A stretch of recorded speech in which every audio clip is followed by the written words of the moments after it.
कहा अपने मौत से कोई बशर नहीं, 100 बरस के हैं पल की खबर नहीं। মৃত্যু সম্পর্কে আমাদের কারো জানা নাই, যে কোনো মুহূর্তে মৃত্যু আমাদের কাছে এসে যেতে পারে, মৃত্যু সম্পর্কে কিছুই জানা নাই। অথচ প্রতি মুহূর্তে আমরা মৃত্যুর দিকে এগিয়ে চলছি। মাল সামান 100 বছর কি ধরে খাবো তাও জমা করে রেখেছি, কিন্তু এক মুহূর্তের খবর নাই। মাহফিলে এসেছি, বাড়ি যেতে পারবো নিশ্চয়তা নাই। আছে? বলেন আছে?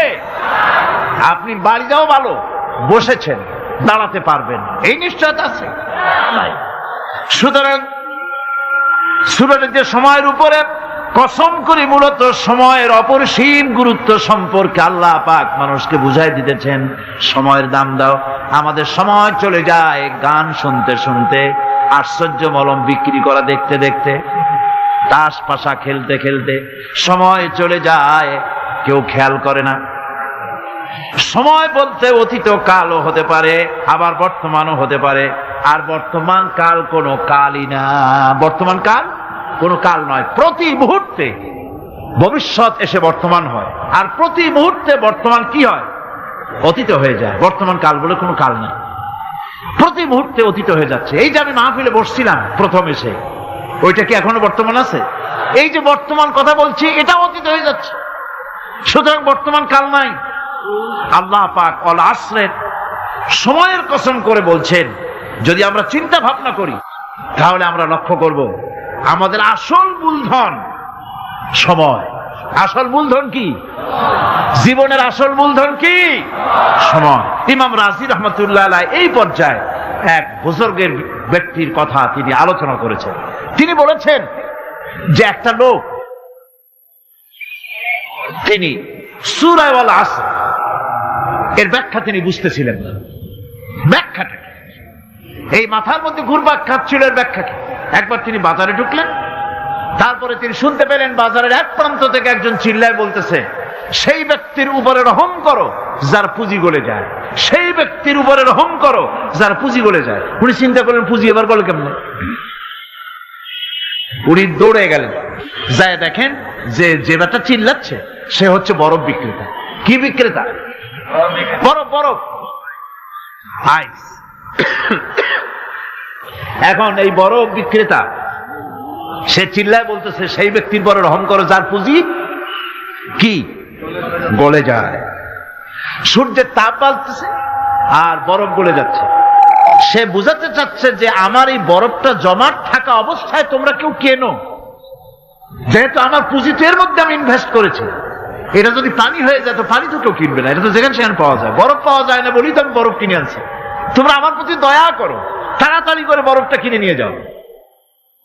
ইমাম রাজি রহমতুল্লাহ আলাইহি বলেন, বুজুর্গ ব্যক্তি চিৎকার মেরে বললেন, আল্লাহু আকবার, আমি কিন্তু এই বরফ বিক্রেতার ঘোষণার মধ্য দিয়ে সূরা আল আসরের তাফসীর আমি বুঝে ফেলেছি। তার মানে হলো বরফ বিক্রেতা যেভাবে বলতেছে সেই ব্যক্তির উপরে রহম করো যার পুঁজি গলে যায়, আমারও তো একটা পুঁজি আছে, ওই পুঁজির নাম হায়াত। প্রতি মুহূর্তে আমার পুঁজি তো গলে যেতেছে, আমার পুঁজি তো গলে যায়, প্রতি মুহূর্তে কমে যেতেছে। আহারে, এই পুঁজি যে গলে গেল ধরে রাখতে পারলাম না, এই জন্য কিছুই তো করতে পারি নাই। সূরা আল আসরের ভিতরে মানুষের আয়ুষ্কাল দেওয়া হয়েছে, বরফ গলে যাওয়ার মতো দ্রুত সে আয়ু কমে যাচ্ছে। একে যদি নষ্ট করে ফেলা হয়, ভুল কাজে ব্যয় করা হয়, সেটাই হচ্ছে মানুষের মূল ক্ষতি। মানুষের মূল ক্ষতি। ব্যবসায় ক্ষতিগ্রস্ত হয়েছে, এটা মূল ক্ষতি নয়। স্বাস্থ্য হারাইছে, মূল ক্ষতি নয়। রাজনীতিতে ব্যর্থ হয়েছে, মূল ক্ষতি নয়। জীবনে মন্ত্রিত্ব হারাইছে, মূল ক্ষতি নয়। মূল ক্ষতি প্রতি মুহূর্তে সময় নষ্ট হচ্ছে, এটাই মূল ক্ষতি। ভাইরা, কিয়ামতের দিন জান্নাতীদের কোনো দুঃখ থাকবে না, সকলের দুঃখ থাকবে। জান্নাতীদের কোনো দুঃখ থাকবে নাকি? থাকবে, থাকবে। জান্নাতীদের মনের মধ্যে একটা দুঃখই থাকবে। ভালো করে শুনুন, জান্নাতীদের মনের মধ্যে একটা দুঃখই হবে। তারা মনে মনে চিন্তা করবেন, আফসোস করবেন, আহারে যদি দুনিয়ায় বসে অমুক সময় বাসে বসেছিলাম, আজে বাজে চিন্তা করেছি, বাড়ির ড্রয়িং রুমে একা একা বসে বসে আজে বাজে চিন্তা করেছি, অমুক অমুক সময় খেলাধুলায় কাটাইছি। এই সময়গুলিতে যদি সুবহানাল্লাহ, আলহামদুলিল্লাহ, লা ইলাহা ইল্লাল্লাহ, আল্লাহু আকবার এই তাসবিহ যদি পড়তাম, জিকির আজগার করতাম, জান্নাতের ভিতরে আরো নিয়ামত লাভ করতে পারতাম। সময়টা তো কাজে লাগাইলাম না। মানুষের শর্ত, মুমিনের সব কাজে সব। ওয়াকুলু লিন্নাসি হুসনা, মানুষের সঙ্গে ভালো ভালো কথা কও, মানুষের সঙ্গে হাসি মুখে কথা কও। একজনের সাথে হাসি মুখে কথা বললেন, আপনার একটা সদকা দেওয়ার মতো সমান সব আমলনামায় লেখা হয়ে গেল। ভালো ভালো কাম করো। বন্ধুগণ, সময় দ্রুত গতিতে চলে যাচ্ছে, মানুষের জীবন ক্ষতিগ্রস্ত হচ্ছে। ক্ষতি থেকে বাঁচতে পারবে 4টা গুণ যার মধ্যে আছে, বাকি সব ক্ষতিগ্রস্ত হয়ে যাবে। আমার ভাইয়েরা, এই কথাগুলি বলে আল্লাহ পাক যেন এরকম একটা দৃষ্টান্ত দিলেন। আপনি যদি পরীক্ষার হলে গিয়া দেখেন ছাত্ররা পরীক্ষা দিতেছে, পরীক্ষার জন্য নির্ধারিত সময় কতটুকুন? 3 ঘন্টা। 3 ঘন্টা। 3 ঘন্টা। আপনি গিয়ে দেখলেন কোন একজন পরীক্ষার্থী পরীক্ষা দিতে গিয়ে আর একদিকে তাকায় আছে, আকাশের তারা গুনতেছে, অথবা সে গল্প করতেছে, অথবা পরীক্ষা বাদ দিয়ে আজে বাজে কিছু লিখতেছে। আপনি যেমন তাকে, ওই ছেলেটাকে আনবো না, গাফেল ছেলেটাকে ঘড়ির দিকে তাকায় বলেন, এই ছেলে ওই ঘড়ির দিকে তাকাও, দেখো তোমার সময় কিন্তু চলে যেতেছে, মাত্র 1 ঘন্টা, আর তুমি সময় নষ্ট করতেছ। আল্লাহ যেন স্নেহ পরবশে তামাম পৃথিবীর গোলামদেরকে, বান্দাদেরকে আঙ্গুল নির্দেশনা দিয়ে বলছেন, বান্দারা প্রতি মুহূর্তে তোর জীবনের মূল্যবান সময় চলে যেতেছে, প্রতি মুহূর্তে সময় যাচ্ছে। আল ইনসান, ইনসান বলতে শুধু মুসলমান না, ইনসান বলতে কি মুসলমান শুধু না, আল ইনসান মানব মণ্ডলী, বিশ্বের সমস্ত মানুষকে আল্লাহ বলছেন, হিন্দু, খ্রিস্টান, বৌদ্ধ, নাসারা, ইহুদি, মজুসি, মুসলমান, বিশ্বের সব মানুষকে আল্লাহ বলছেন। যেহেতু আল্লাহ স্রষ্টা, মানুষের ব্যাপারে সার্বিক কল্যাণময় কথা কে বলতে পারেন? কে বলতে পারেন? সে আল্লাহ রাব্বুল আলামিন বলছেন, সময় চলে যাচ্ছে ও পৃথিবীর মানুষেরা। এই মানুষ বলতে আল্লাহ রাব্বুল আলামিন কোন ব্যক্তি, কোন গোষ্ঠী, কোন জাতিকে বলেন নাই, বলেছেন সমগ্র মানবতাকে। এর অর্থ হচ্ছে সূরাটিতে উল্লেখ্য 4টি গুণ যদি আমল করতে পারে লোকেরা, যেই ব্যক্তি করবে, যেই সমাজ করবে, যেই রাষ্ট্র করবে, যেই গোষ্ঠী করবে, যেই জাতি করবে, তারাই ক্ষতি থেকে বেঁচে যাবে। আর যারা করবে না তারা ক্ষতিগ্রস্ত হবে। কি হবে বলুন? এখন আল্লাহ পাকের কথা শুনুন। আল্লাহ পাক বলছেন, ওয়াল আসরি ইন্নাল ইনসানা লাফি খুসর। খুসরিন, এই যে খুসর, খাসারা, এই শব্দটা হচ্ছে আবিধানিক অর্থে ক্ষতি হচ্ছে লাভের বিপরীত। লাভের বিপরীত কি? ক্ষতি। নাফা, এই নাফার বিপরীত কি? নোকসান। খাসারাটা কি? নোকসান বলা হয় পুঁজি 50,000 খাটাইছিলাম, লাভ করতে পারি নাই, পুঁজি ঠিক আছে, এটাকে বলা হয় নোকসান। এটাকে কি বলা হয়? নোকসান। কিন্তু আমি পুঁজি খাটিয়েছিলাম 50,000 টাকা, লাভ তো হয়ই নাই, পুঁজিও চলে গেছে, আমও গেছে, ছালাও গেছে, আমও নাই, ছালাও নাই। এইটারে আরবিতে কি বলা হয়? খাসার। দেউলিয়া। দেউলিয়া হয়ে গেছে। দেউলিয়াটা বোঝেন ভালো আপনারা, দেউলিয়া হয়ে গেছে। কোরআন লাভ বা সাফল্যের ধারণা যেমন নিছক পার্থিব নয়, সমৃদ্ধির কথা শুধু পার্থিব নয়, জন্ম থেকে শুরু করে মৃত্যু পর্যন্ত। কোরআনের লাভের কথা যখন বলা হয় তখন জন্ম থেকে মৃত্যু পর্যন্ত, আখিরাত পর্যন্ত, কিয়ামত পর্যন্ত। ক্ষতিটাও জন্ম থেকে শুরু করে মৃত্যু পর্যন্ত, কিয়ামত পর্যন্ত ক্ষতিটাও। এই ক্ষতি থেকে বাঁচবার জন্য কোরআনে কারিমে বিভিন্ন জায়গায় এই খাসারা শব্দ ব্যবহার করা হয়েছে। আল্লাহ রাব্বুল আলামিন বলছেন, ওয়ামান খাফফাত মাওয়াজিনুহু فأولئك الذين خسروا أنفسهم بما كانوا بآياتنا يظلمون। যাদের পাল্লা ভারী হবে কিয়ামতে তারাই হবে সফল কাম, আর যাদের পাল্লা হালকা হবে নেকির পাল্লা যাদের হালকা হবে তারা হবে ক্ষতিগ্রস্ত, তারা নিজেরাই ক্ষতি সাধনকারী হবে কিয়ামতের দিন। কাজে মানুষের জীবনের সমুদয় কার্যাবলীর ভালো অংশ যদি খারাপ অংশের উপরে বিজয়ী হয়, তারপরে খারাপ অংশ পাওনাদারদের দিয়ে টিয়া, এরপরে যদি নেকি কিছু বাকি থাকে তাহলে বোঝা গেল লোকটা কিয়ামতে নাজাত পাবে। আর যদি ভালো কাজের উপরে খারাপ কাজ বিজয়ী হয়ে যায় আর সমস্ত পাওনাদারদেরকে পাওনা মিটাইয়া তারপরেও পাপ বাকি থেকে যায়, এক চাইতে খাসারা পৃথিবীতে আকাশে জমিনে কিছু আর হবে না। এর থেকে বাঁচার জন্য আল্লাহ পাক এই খাসারা থেকে বাঁচার জন্যই মানুষকে এই কথা বলছে। এই কথাটি কোরআনে কারিমের অন্য একটি আয়াতে আরো সুন্দর করে বলা হয়েছে, যারা নাকি এই দুনিয়ার বুকে যারা নিজেদের পুঁজি খাটাইছে, জীবনের পুঁজি সুদ কামাইতে খাটালো, জীবনের পুঁজি খাটালো হারাম কামাইয়ের ভিতরে, অন্যায় কাজের ভিতরে, যারা জীবনের পুঁজিকে আল্লাহর দ্বীনের কাজে লাগাতে পারে নাই, তাদের সম্পর্কে বলা হচ্ছে খাসিরাদ দুনিয়া ওয়াল আখিরাতা যালিকা হুয়াল খুসরানুল মুবিন। খাসিরাদ দুনিয়া ওয়াল আখিরাত, দুনিয়াও ক্ষতিগ্রস্ত, আখিরাতেও ক্ষতিগ্রস্ত। এটা হচ্ছে তার জন্য সুস্পষ্ট ক্ষতি, এর থেকে বড় ক্ষতি আর কিছুই হতে পারে না।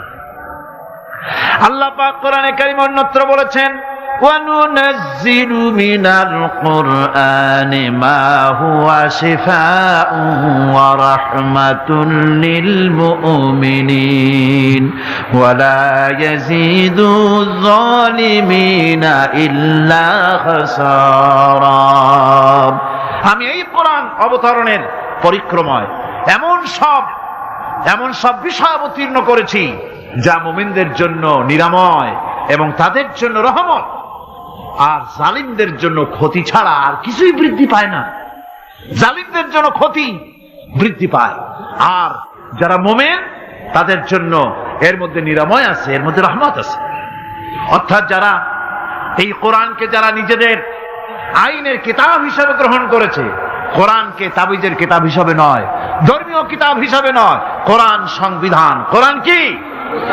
কোরআনকে যারা সংবিধান হিসাবে মেনে নিয়েছে, কোরআনকে যারা সংবিধান হিসাবে গ্রহণ করলো ব্যক্তি, পরিবার, সমাজ, রাষ্ট্রে, তাদের যাবতীয় মানসিক, বুদ্ধিবৃত্তিক, নৈতিক, তামাদ্দুনিক রোগের নিরাময় হবে, এর দ্বারা শান্তি হবে।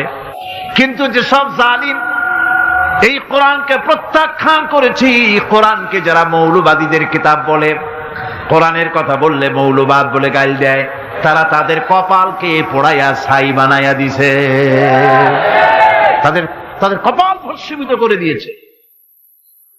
আমার দেশে, এই দেশটা কি মুসলমান বেশি না অন্য জাতি বেশি? কোন জোরে কোন?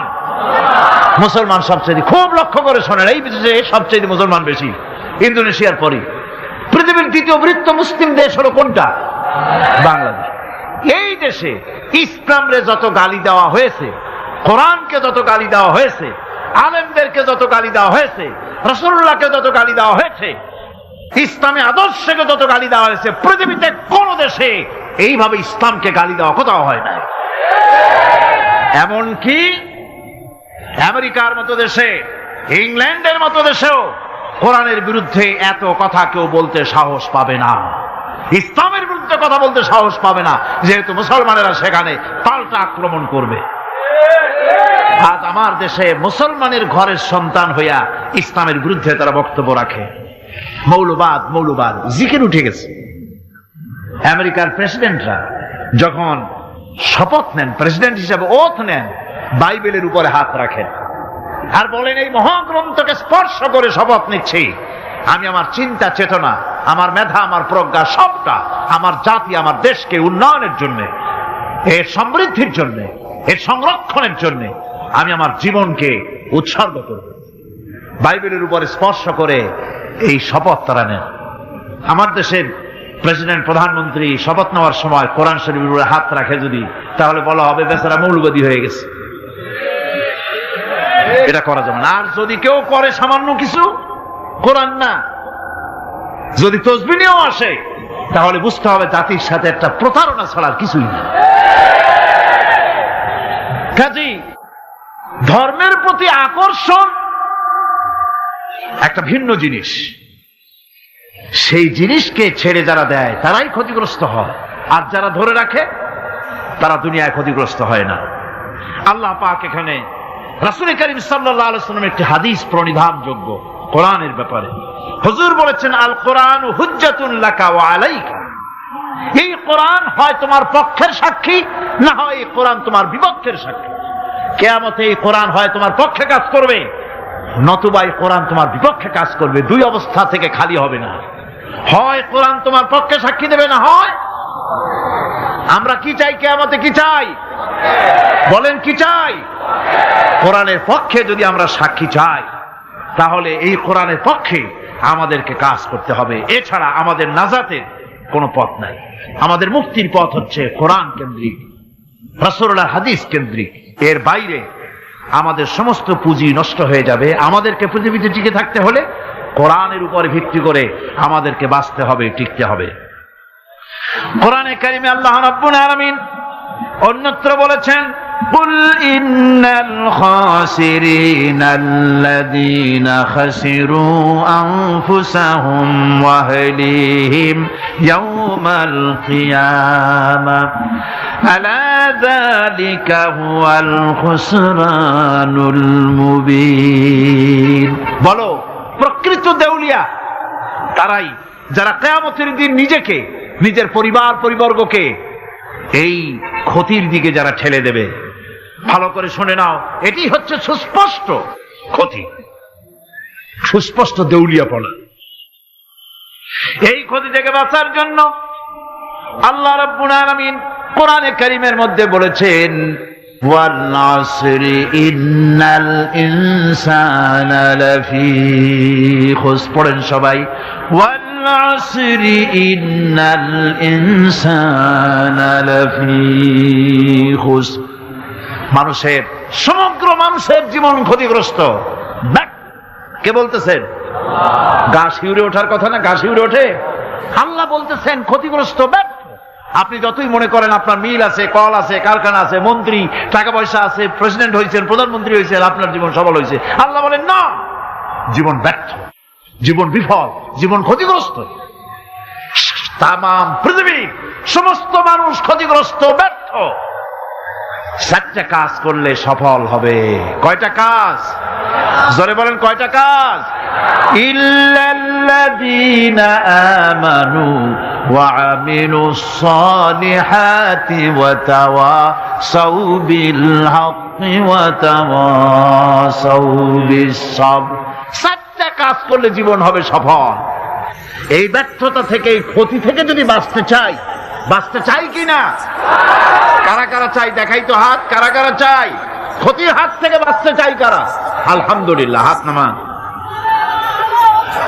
ক্ষতির হাত থেকে যারা বাঁচতে চান, আল্লাহ রাব্বুল আলামিন তাদের জন্য ফর্মুলা পেশ করেছেন, ইল্লাল্লাযীনা আমানু ওয়া আমিলুস সালিহাতি ওয়া তাওয়াসাউ বিল হাক্কি ওয়া তাওয়াসাউ বিস সাবর। আল্লাহ পাক বলেন 4টি কাজ করলে জীবন সফল হয়ে যাবে। কয়টা কাজ? 4টা কাজ করলে জীবনটা সফল হয়ে যাবে। 1 নম্বরে ঈমান। 1 নম্বরে কি? ঈমান। এটাই হচ্ছে ফাউন্ডেশন। ক্ষতি থেকে বাঁচার জন্য প্রথম যে গুণটি, সেটির নাম হচ্ছে ঈমান। ইসলামে ঈমানের স্থান সর্বপ্রথম, তারপরই হচ্ছে ইসলাম। ঈমান আগে, তারপরে কি? ইসলাম। ইসলাম হচ্ছে বীজ, ঈমান হচ্ছে বীজ, আর ইসলাম হচ্ছে চারা, গাছ। এটা হচ্ছে ভিত্তি। এই ভিত্তিকে সর্বপ্রথম মজবুত করতে হবে ঈমানের ভিত্তি। ঈমানের ভিত্তি দুনিয়ায় ঈমানের আহ্বান জানাবার জন্যই আল্লাহ রাব্বুল আলামিন সমস্ত নবী এবং রাসূলদেরকে পৃথিবীতে পাঠিয়েছেন ঈমানের আহ্বানের জন্য। দুনিয়ার সমস্ত নবীদের দাওয়াত ছিল ঈমানের দাওয়াত। কিসের দাওয়াত? এই ঈমানের দাবিটা আসছে, এই দাওয়াতটা এসেছে আল্লাহর কাছ থেকে। কার কাছ থেকে? দেখুন, পৃথিবীর ভিতরে কোন নবীদের কথার সাথে আরেকজন নবীর কথার কোন বৈপরীত্য হয় নাই। সমস্ত নবীদের কথা একরকম ছিল। কয় রকম? একজন নবীর সঙ্গে তার বক্তব্যের সাথে আরেকজন নবীর বক্তব্যের কোন গুণগত মৌলিক কোন পার্থক্য ঘটে নাই, অসঙ্গতি হয় নাই।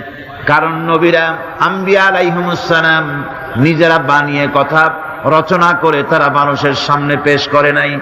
সমস্ত নবীদের কাছে যত দাওয়াত এসেছে একটা অফিস থেকে এসেছে। সে অফিসটা হচ্ছে কার? আল্লাহ রাব্বুল আলামিনের।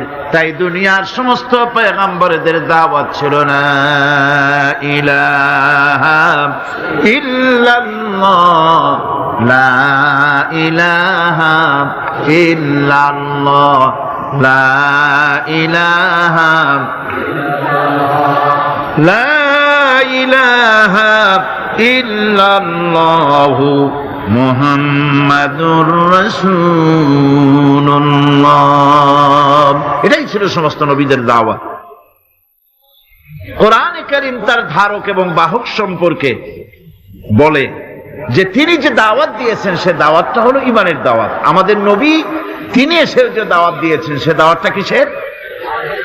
কোরআনে কারীম বলছি, ربنا إننا سمعنا مناديا ينادي للإيمان।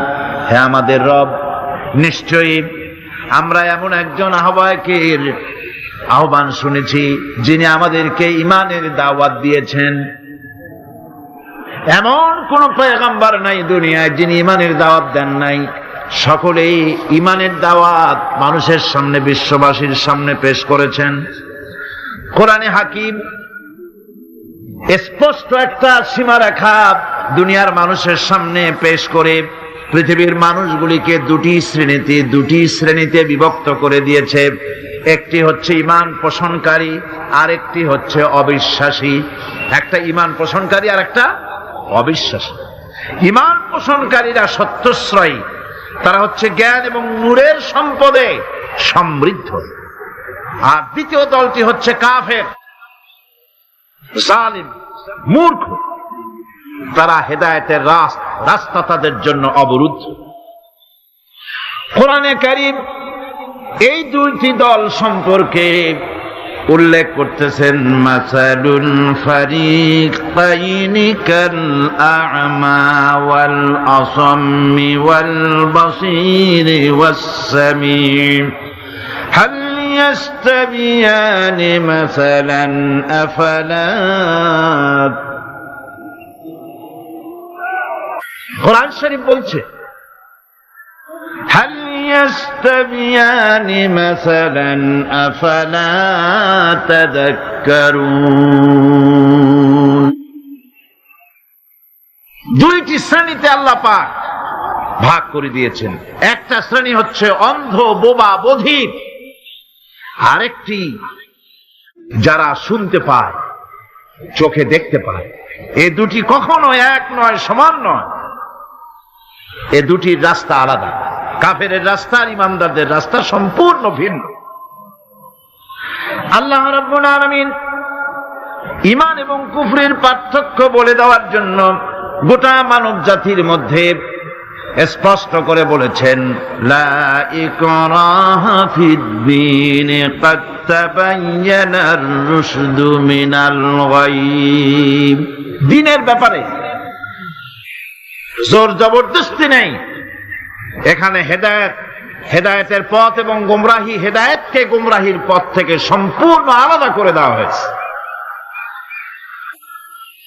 লা ইকরাহা ফিদ-দীন, দিনের ব্যাপারে কোনো জোর জবরদস্তি নাই। রব্বুল আলামিন কোরআনে কারীমের মধ্যে বলেছেন, আল্লাযী খালাকাল মাউতা ওয়াল হায়াতা লিয়াবলুয়াকুম আইয়ুকুম আহসানু আমালা। আমি পরীক্ষার জন্য এই জীবন দিয়েছি, তোমাদেরকে পরীক্ষা হবে। এই পরীক্ষা জীবন আর মৃত্যু দুটি জিনিস দিয়েছি পরীক্ষা করার জন্য। এই পরীক্ষার জন্য তোমরা পাস করতে পারো। পরীক্ষা আসছে, এখন প্রশ্নপত্র সব ফাঁস করে দেওয়া হয়েছে। প্রশ্নগুলি সঠিকভাবে আদায় করুন, প্রশ্নগুলি পড়ুন এবং জীবনটাকে সেইভাবে গড়ুন। নামাজটা সহি করে আদায় করুন। বহু মুসলমান আছে নামাজই পড়ে না, নামাজ পড়তে জানেও না। নবী করিম সাল্লাল্লাহু আলাইহি ওয়াসাল্লাম বলেছেন, সাল্লু কামা রাআইতুমুনি উসাল্লি। নামাজ পড়ো সেইভাবে যেভাবে আমাকে তোমরা পড়তে দেখো। সুবহানাল্লাহ। আর রাসূলুল্লাহ কেমনে নামাজ পড়তেন? এইটা বর্তমান বিশ্বের শ্রেষ্ঠ হাদিস বিশারদ আল্লামা নাসিরউদ্দিন আলবানী তিনি ইন্তেকাল করেছেন। আল্লাহ পাক তাকে জান্নাতুল ফেরদাউসের মেহমান বানায়নি, বলেন আমিন। তার লেখা বই আছে রাসূলুল্লাহ সাল্লাল্লাহু আলাইহি ওয়াসাল্লামের নামাজ। বইয়ের নাম রাসূলুল্লাহ সাল্লাল্লাহু আলাইহি ওয়াসাল্লামের নামাজ। ছোট্ট একটা বই। এই বইটা আপনারা কিনবেন। এই বইটা যেভাবে লেখা আছে নামাজ সেইভাবে পড়বেন। নামাজ রাসূল করিম ঠিক যেভাবে পড়েছেন ওইভাবেই লেখা আছে। আপনি আন্দাজে পড়লে হবে না, টুকুর টাকুর করে কয়েকটা সেজদা দিলেই হবে না। তা দিলে আর কান একটা সেজদা থেকে আরেকটা সেজদার মাঝখানে সময় দিতে হবে, রুকু থেকে দাঁড়ায় সময় দিতে হবে, ধীরে ধীরে নামাজ পড়তে হবে। অথচ আমরা নামাজ পড়ি সব থেকে ব্যস্ততার সাথে, দ্রুত, রকেট সার্ভিস। কোরআন শরীফের ভিতরে নামাজের গুরুত্ব সর্বাধিক দেওয়া হয়েছে। নামাজের কথা কয়বার বলা হয়েছে? 82 বার। 82 বার আল্লাহ পাক বলেছেন নামাজ আদায় করো। 82 বার বলেছেন। আর নবীজি বলেছেন, লা দীনা লিমান লা সালাতা লাহু। যার কাছে নামাজ নাই তার কাছে দিন বলে কোনো জিনিস নাই। মান তারাকা সালাতান মুতাআম্মিদান ফাকাদ কাফারা। ইচ্ছে করে যে ব্যক্তি নামাজ ছেড়ে দিল কাফের হয়ে গেল, বলেন নাউজুবিল্লাহ। কিয়ামতের দিন বুখারী শরীফের হাদিস, আল্লাহ পাকের নবী বলেছেন, কিয়ামতের দিন সর্বপ্রথম আল্লাহ জিজ্ঞেস করবেন, বান্দা নামাজ পড়ছো কিনা? প্রথম প্রশ্ন কি বলেন? প্রথম প্রশ্ন কি? যার নামাজ কবুল তার সমস্ত নেক আমল মঞ্জুর, যার নামাজ কবুল হবে না কোনোটাই মঞ্জুর হবে না। কথা বুঝতে পেরেছেন? নামাজ সঠিকভাবে আদায় করতে হবে। নবী করিম সাল্লাল্লাহু আলাইহি ওয়াসাল্লাম ইন্তেকালের 5 দিন আগে থেকে জ্বরাক্রান্ত হলেন, রোগাক্রান্ত হলেন, জ্বরে আর মাথার যন্ত্রণায় অস্থির হয়ে যেতে লাগলেন। বেহুশ হন, আবার হুশ হন। যেদিন তিনি ইন্তেকাল করবেন তার আগের দিনেও তিনি জোহরের নামাজ পড়ার জন্য সাহাবীদের কাঁধের উপরে ভর দিয়ে নামাজ পড়তে গেছেন। পা উঁচু করে নিতে পারেন নাই, পা টেনে টেনে নিয়েছেন। তিনি সেখানে খুতবা দিলেন, বললেন, ও আমার উম্মতেরা, এই পৃথিবীতে আল্লাহ রাব্বুল আলামিন তার এক বান্দাকে পৃথিবীর সব জাগতিক সম্পদ দিতে চেয়েছিলেন, কিন্তু সেই বান্দা সব জাগতিক সম্পদকে উপেক্ষা করে আল্লাহর সঙ্গে দিদার করা বেশি পছন্দ করেছেন। কেউ কিছুই বুঝলো না। হযরত আবু বকর রাদিয়াল্লাহু তাআলা আনহু খুব কাঁদতে লাগলেন। তিনি বুঝতে পেরেছেন যে এই পৃথিবীতে সমস্ত সম্পদ দিতে চেয়েছিলেন আল্লাহ যাকে, তার নাম বিশ্বনবী। তিনি সবগুলি উপেক্ষা করে আল্লাহর সঙ্গে দিদার করা বেশি পছন্দ করেছেন। আমরা অতি তাড়াতাড়ি নবীজি থেকে নবীর এতিম হয়ে যাব। পরের দিন ইশার নামাজের ওয়াক্ত হলো, আযান হয়ে গেল। মসজিদে মুসল্লিরা ভরে গেছে, সাহাবায়ে কেরাম সব এসে গেছেন। হুজুরের জন্য বহুক্ষণ অপেক্ষা করার পর হযরতে আবু বকর রাদিয়াল্লাহু তাআলা আনহু তিনি ইমামতির জায়গায় দাঁড়ায় গেছেন। নবীজি বেহুশ অবস্থায় ছিলেন ঘরের মধ্যে। হুশ আসার পর তিনি হযরত আয়েশাকে বললেন, আয়েশা, মসজিদে নববীতে এখন কি হতেছে? তিনি বললেন, নামাজ হচ্ছে। লোকেরা আপনার অপেক্ষা করেছে, কিন্তু আপনাকে না পাইয়া দীর্ঘক্ষণ অপেক্ষা করার পর আপনাকে না পেয়ে আমার বাবার ইমামতিতে তারা নামাজ পড়তেছে, কিন্তু মুসল্লিদের মধ্যে কান্নার রোল পড়ে গিয়েছে। তাদের ধারণা হয়েছে নবীজির জায়নামাজে যখন হযরত আবু বকর দাঁড়ায় গেছে, নবীজির পিছনে নামাজ পড়া আর আমাদের কিসমতে হবে না। নবীজি বলছেন, আয়েশা রে, মসজিদে নববীর দিকের দরজাটা খুলে দাও, আমি নামাজের দৃশ্য দেখতে চাই। দরজা খুলে দেওয়া হলো। নবীজি কোন রকম মাথা উঁচু করে মসজিদে নববীতে নামাজের দৃশ্য নিজে অবলোকন করে আবার শুয়ে পড়লেন। হযরত আয়েশা লক্ষ্য করে দেখেন নবীজির চোখের পানি দিয়ে কোনা দিয়া পানি বেয়ে বেয়ে পড়ছে। হযরত আয়েশা প্রশ্ন করলেন, ইয়া রাসূলুল্লাহ, নামাজের দৃশ্য দেখি কাঁদছেন কেন? হুজুর বলেন, আয়েশা রে, এটা কোনো দুঃখের পানি নয়, আমি কাঁদতেছি এই জন্যে, এই নামাজের জামাত কায়েমের জন্য তায়েফের ময়দানে অনেক রক্ত ঝরেছে, আবার উহুদের ময়দানে দান দান শহীদ হয়েছে, সাহাবায়ে কেরাম জীবন দিয়েছে। আজ আমি দেখতে পেলাম আমার উম্মতেরা জামাতে নামাজ পড়ছে। আমার ধারণা হলো ভবিষ্যতে কিয়ামত পর্যন্ত আমার উম্মতেরা এইভাবে জামাত বন্দী হয়ে নামাজ আদায় করবে। নবীজি আবার বেহুশ হয়ে পড়লেন। মসজিদে নববী থেকে আজ আর কেউ বাড়ি যায় না, সবাই কান্দে। আজ রাত বোধহয় নবীজি কাটাবেন না। মেয়েরা কাঁদতেছে, সাহাবায়ে কেরাম কাঁদতেছেন, আজওয়াজে মুতাহারাত তারা কাঁদতেছেন। নবীজির আবার হুঁশ হলো, তাকায় দেখেন ঘরের মধ্যে কান্নাকাটি, মসজিদে নববীতে কান্নাকাটি। সব থেকে বেশি কাঁদতেছেন মা ফাতেমা। নবীজি হযরত ফাতেমার কান্না দেখে ইশারা করলেন, কাছে আয়। হযরত ফাতেমা রাসূলের কাছে গেলেন। নবীজি কানে কানে কি যেন বললেন, কান্নাটা বন্ধ হয়ে গেল। হযরত আয়েশা জিজ্ঞেস করলেন, মা, তোমার আব্বা তোমার কানে কি বললো আর কান্না বন্ধ হয়ে গেল? হযরত ফাতেমা বলে, আম্মাজি, আমার আব্বা আমাকে বললেন, মা ফাতিমা, তোমার কান্না আমার বরদাস্ত হয় না, কেঁদো না, আমি মৃত্যুর পরে সকলের আগে তোমার সাথে আমার দেখা হয়ে যাবে। হযরত ফাতেমা বলছেন, আম্মাজি, আমি বুঝতে পেরেছি আমার আব্বার এই কথার অর্থ কি। নবীজির ইন্তেকালের পরে আত্মীয় স্বজনের মধ্যে সবার আগে আমার মৃত্যু হবে, আর আমার পিতার সাথে আমি মিলিত হতে পারবো। রাত যখন শেষ হয়ে এলো, নবীজির হুঁশ হয়েছে, তাকায় দেখেন হযরত জিবরাইল দাঁড়ানো।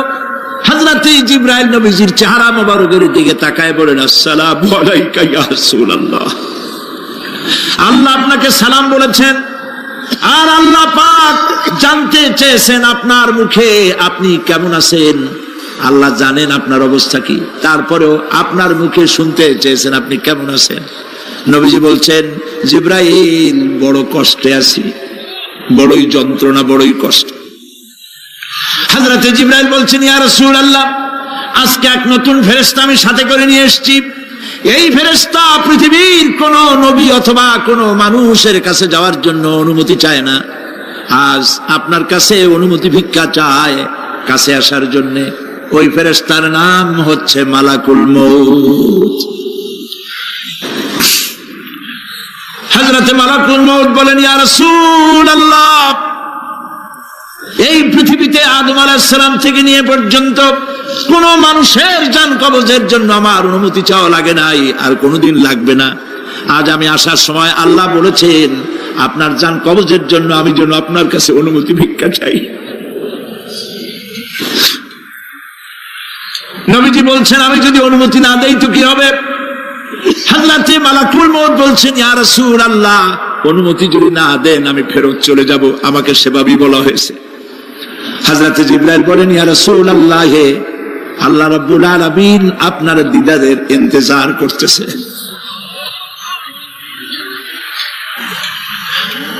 নবীজি বলছেন, মালাকুল মউত, তুমি জান কবজের কাজ শুরু করো।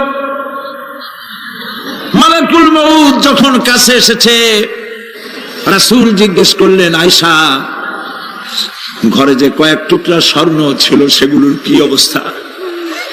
ছোট ছোট 6 টুকরা স্বর্ণ ছিল।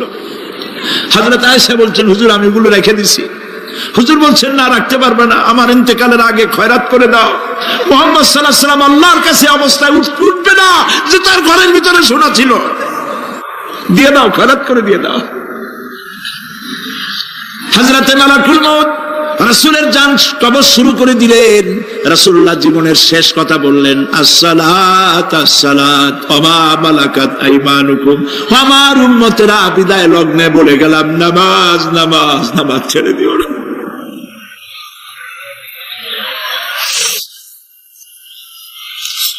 প্রিয় ভাইরা, নবী করিম সাল্লাল্লাহু আলাইহি ওয়াসাল্লাম জীবনের শেষ কথা বলে গেছেন নামাজ।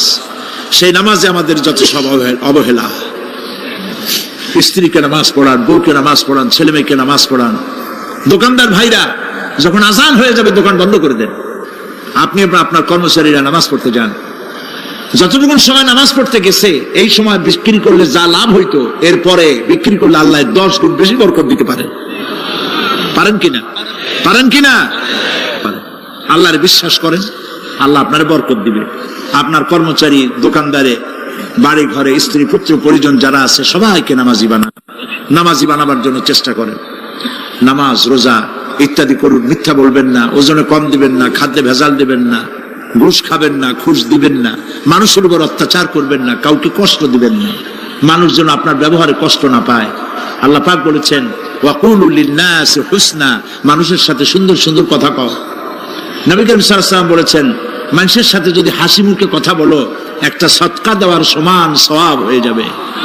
মানুষকে ভালোবাসো, গরিবদের ভালোবাসো, তাদের অর্থ কড়ি দাও, পয়সা কড়ি দাও, তোমার যা আছে দিতে থাকো।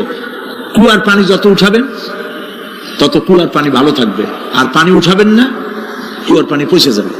এই জন্য আল্লাহর রাস্তায় পয়সা যত ইনকাম হচ্ছে খরচ করতে থাকেন, আল্লাহ পাক দিতে থাকবেন।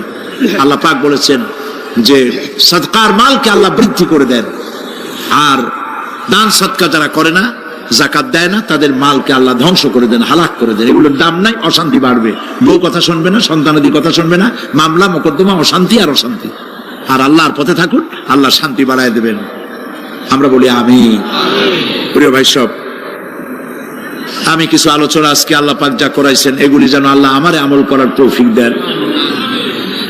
আমি মাঝে মধ্যে ভয় পাই, একদিন তো এই খবর নিশ্চয়ই হবে যে সাইদি বিদায় হয়ে গেছে। সেদিন খালি হাতে যেন আল্লাহর কাছে না যাই, আমি যেন আসামি না হই যে আমি যা বলছি মানুষকে 40 বছর একটানা যা বললাম আমি নিজে আমল করতে পারি নাই। এরকম ভিক্ষুক যেন আমি না হই, আমি যা মানুষকে বলেছি আমি যেন তা আমল করতে পারি। আমি আপনাদের কাছে দোয়া চাই।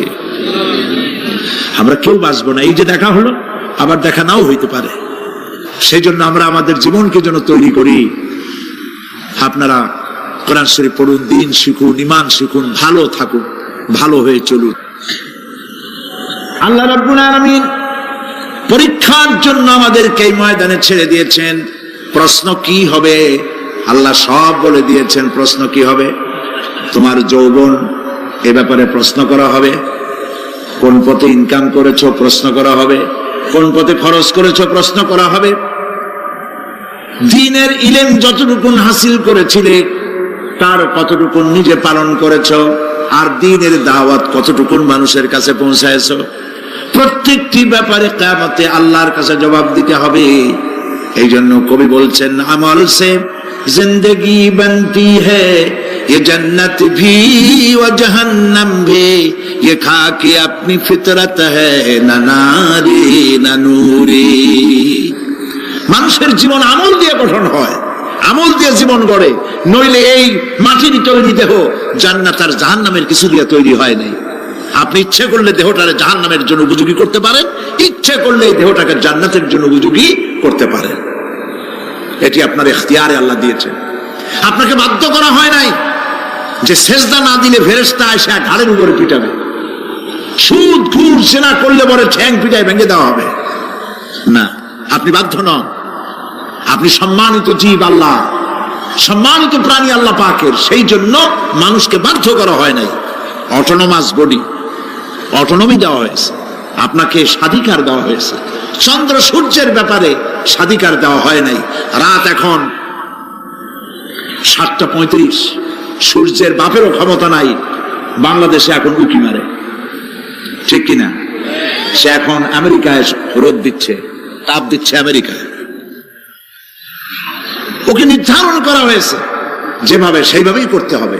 পানি বলেন, পাহাড় বলেন, পাখি বলেন, চন্দ্র বলেন, গ্রহ বলেন, নক্ষত্র বলেন, সব জিনিস বাই হুক অ্যান্ড ক্রুক আল্লাহর হুকুম মানতে বাধ্য। কোরআনে কারীম আল্লাহ পাক বলেছেন আফাগায়রা দীনিল্লাহি ইয়াবগুন ওয়া লাহু আসলামা মান ফিস সামাওয়াতি ওয়াল আরদি তাওয়ান كرها আল্লাহর দেওয়া জীবন ব্যবস্থা ছেড়ে দিয়ে তোমরা কি অন্য কোনো মতবাদ তালাশ করো? ওয়ালাহু আসলামা মান ফিস সামাওয়াতি ওয়াল আরদ, অথচ আকাশে যা আছে জমিনে যা আছে সব আনুগত্যের মস্তক আমার সামনে অবনত করে দিয়েছে। সুবহানাল্লাহ। মানুষকে আল্লাহ পাক ইখতিয়ার দিয়েছেন, ইচ্ছে করলে মাহফিলও আসতে পারেন, ইচ্ছে করলে সিনেমাও ঢুকতে পারবেন, অসুবিধা নেই। অসুবিধার জন্য কিয়ামত, ওখানে হিসাব হবে। এখানে আপনি সূর্য চন্দ্র ফেরেশতারও কোনো মাজাল নাই, কোনো ইখতিয়ার নাই আল্লাহর হুকুমের বাইরে কিছু করে। আল্লাহ যা করতে বলেছেন তাই করতে হবে, এর বাইরে এক চুলও নড়তে পারবে না। কিন্তু মানুষেরা করতে পারবে। মানুষ ইচ্ছে করলে নামাজ রোজা ছাড়তে পারে, ইচ্ছে করলে আল্লাহর অমান্য করতে পারে। এইটা তার বিচারের জায়গা না, এটা হলো পরীক্ষার জায়গা। এটা কিসের জায়গা? পরীক্ষার জায়গা। এখানে আপনি কামাই করলে ওখানে কিছু পাবেন, এখানে কামাই না করলে কিছু পাবেন না। আরো সোজা করে বলি, কোন কৃষক, যে কৃষক আষাঢ় মাসে শ্রাবণ মাসে জমিন চাষ করে না, পৌষ মাসে তার গোলায় ধান আসবে? কথা বোঝেন নাকি বোঝেন না? পৌষ মাসে গোলায় ধান আসবে? কোনো পাগলও বলবে না যে তুমি তো চাষই করো নাই, তুমি জমিনে, তোমার জমিনের ফসল তোমার ঘরে আসবে কেন? কাজী এই দুনিয়ায় পরীক্ষা দিলে এখানে রেজাল্ট হয়, এখানে গাছ লাগাইলে এখানে ফল দেয়। কিন্তু মানুষের জন্য আল্লাহ পাক যে আমল তৈরি করেছেন, পরীক্ষা নেবেন, সেই পরীক্ষার রেজাল্ট এখানে হবে না। পরীক্ষার রেজাল্ট আউট হবে কোথায়? আখিরাতে। বলেন সবাই, কোথায় হবে? পরীক্ষার রেজাল্ট আউট হবে কোথায়?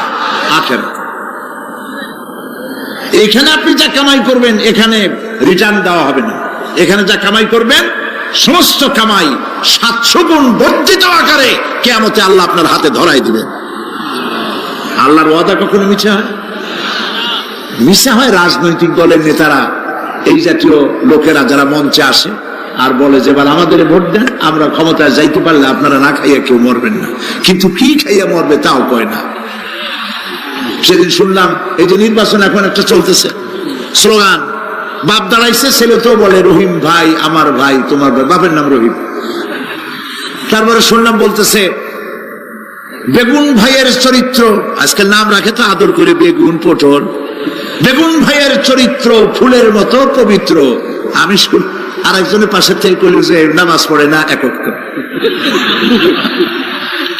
এমনই ফুলের মতো চরিত্র। তো দুনিয়ার ময়দানে আপনি যা কামাই করবেন এখানে রেজাল্ট আউট হবে, এখানে আপনি পাবেন ফল, এখানে পাবেন।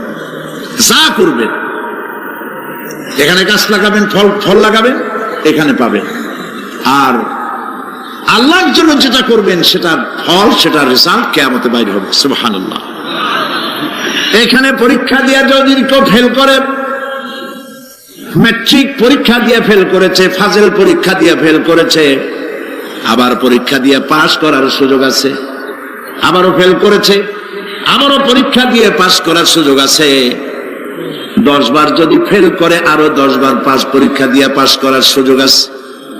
কিন্তু কিয়ামতের দিন আল্লাহ রাব্বুল আলামিনের জীবনের পরীক্ষায় কোন মানুষ যদি আল্লাহর আদালতে ফেল করে বসে একবার, দ্বিতীয়বার পরীক্ষা দেওয়ার আর কোনো সুযোগ নাই।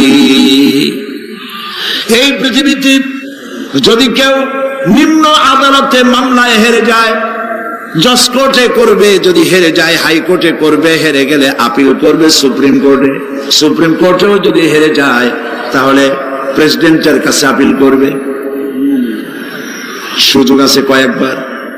কিন্তু কিয়ামতের দিন জীবনের আদালতে কোন মানুষ যদি একবার ফেল করে বসে, জীবনের মামলায় যদি একবার হেরে যায়, দ্বিতীয়বার আপিল করার আর কোন জায়গা নাই। সে আখিরাতে রেজাল্ট আউট হবে। আমরা সব মরে যাব, আমরা সব কি হব? সব মরে যাব। আল্লাহ পাক আমাদেরকে উঠাবেন আবার। মানুষকে কবরে রাখার সময় আমরা কি বলি? মিনহা খালাকনাকুম, জানেন না? পড়েন, মিনহা খালাকনাকুম ওয়া ফিহা নুঈদুকুম ওয়া মিনহা নুখরিজুকুম তারাতান উখরা। এই মাটি দিয়ে তোমাকে তৈরি করা হয়েছিল, এই মাটির মধ্যে রেখে গেলাম, এর থেকে আবার তোমাকে উত্থিত করা হবে। কে বলতেছেন এ কথা? আল্লাহ পাক বলছেন, আল্লাহ তাআলা বলছেন। কি নিষ্ঠুর এই পৃথিবী! ভেবে দেখেছেন কি একবারও কি ভেবে দেখেছেন এই পৃথিবী কত নিষ্ঠুর? এই সন্তান সন্ততি সব একটি মোহ, একটি মায়া, একটি মহব্বত, একটি প্রতারণা। যে বউয়ের জন্য হারাম ইনকাম করেছেন, যে সন্তানদের জন্য হারাম ইনকাম করেছেন, জান দিলেন, রক্ত দিলেন, জীবন দিলেন, সারা রাত কষ্ট করেছেন, দৌড়দৌড়ি করেছেন, যখন মরে গেলেন, যে বাচ্চাটা আপনি করে না নিলে কলিজা ঠান্ডা হয় না, সেই বাচ্চা বলবে, মাকে বলবে, মা বাপের লাশ যে রুমে আছে আমার সেখানে নিও না, আমার ভয় করে। ঠিক কিনা? স্ত্রীও আরো দু একজন লোক না হলে লাশের ঘরে থাকতে পারবে না, তারও ভয় করবে। থাকলে বড় জোর মা থাকতে পারে, বাপ থাকতে পারে। যাকে বিবাহ করার পর অনেক সন্তান আছে, মা বাপকে চোখে দেখতে পারে না, বউর কথা মতো মায়ের সাথে কথা বলা বন্ধ করে দেয়। হয়তো কুমিল্লা এরকম নাও থাকতে পারে, বউ তো নালিশ করছে, মায়ের সাথে কথা কয়। আবার বলে, এই বুড়িটা মরে না কেন? নাউযুবিল্লাহ, নাউযুবিল্লাহ। বুড়িটারে মরার কথা বলতেছো তুমি? তোমার ছোট্টবেলায় যখন তোমার টাইফয়েড হয়েছিল, ওষুধ করেছিল, গরিব বাবা, বাড়িতে ল্যাপ নাই, খাতা নাই, তোষক নাই, সেই জায়গায় মা তার কাপড় বিছায় দিয়া বুকের উপরে নিজের শরীরের উষ্ণতা দিয়া বাঁচায় রাখার চেষ্টা করেছে, নিজে না খেয়ে খাওয়াইছে, অসুখ সারে না। মা ওই মুমূর্ষ বাচ্চার সেরানে তার মাথার কাছে বসে তাহাজ্জুদের নামাজ পড়ে কোরআন শরীফ তেলাওয়াত করে, চোখ দিয়া পানি পড়ে, আর বলতে তাকে, রব্বুল আলামিন আমার জীবনটারে দিয়ে আমার কলিজার টুকরা সন্তানটারে বাঁচাইয়া দাও। যেই মা নিজের জীবন দিয়া সন্তান বাঁচাইতে চাইলো, সেই সন্তান আজকে বউ পাইয়া মাকে ভুলে যায়, মায়ের সাথে খারাপ ব্যবহার করে। আল্লাহ রাব্বুল আলামিন বলেছেন, মা বাবার সঙ্গে খারাপ ব্যবহার করো না, ভালোবাসায় কথা বলো। ওয়াকুল লাহুমা কাওলান কারীমা, সম্মান সূচক কথা বলো। মা বাবার জন্য দোয়া করো আমার কাছে। কে বলতেছে? আল্লাহ তাআলা বলছেন, দোয়া করো আমার কাছে এই ভাষায়, রব্বিরহামহুমা কামা রাব্বায়ানি সাগীরা। পড়েন সবাই, রব্বিরহামহুমা কামা রাব্বায়ানি সাগীরা।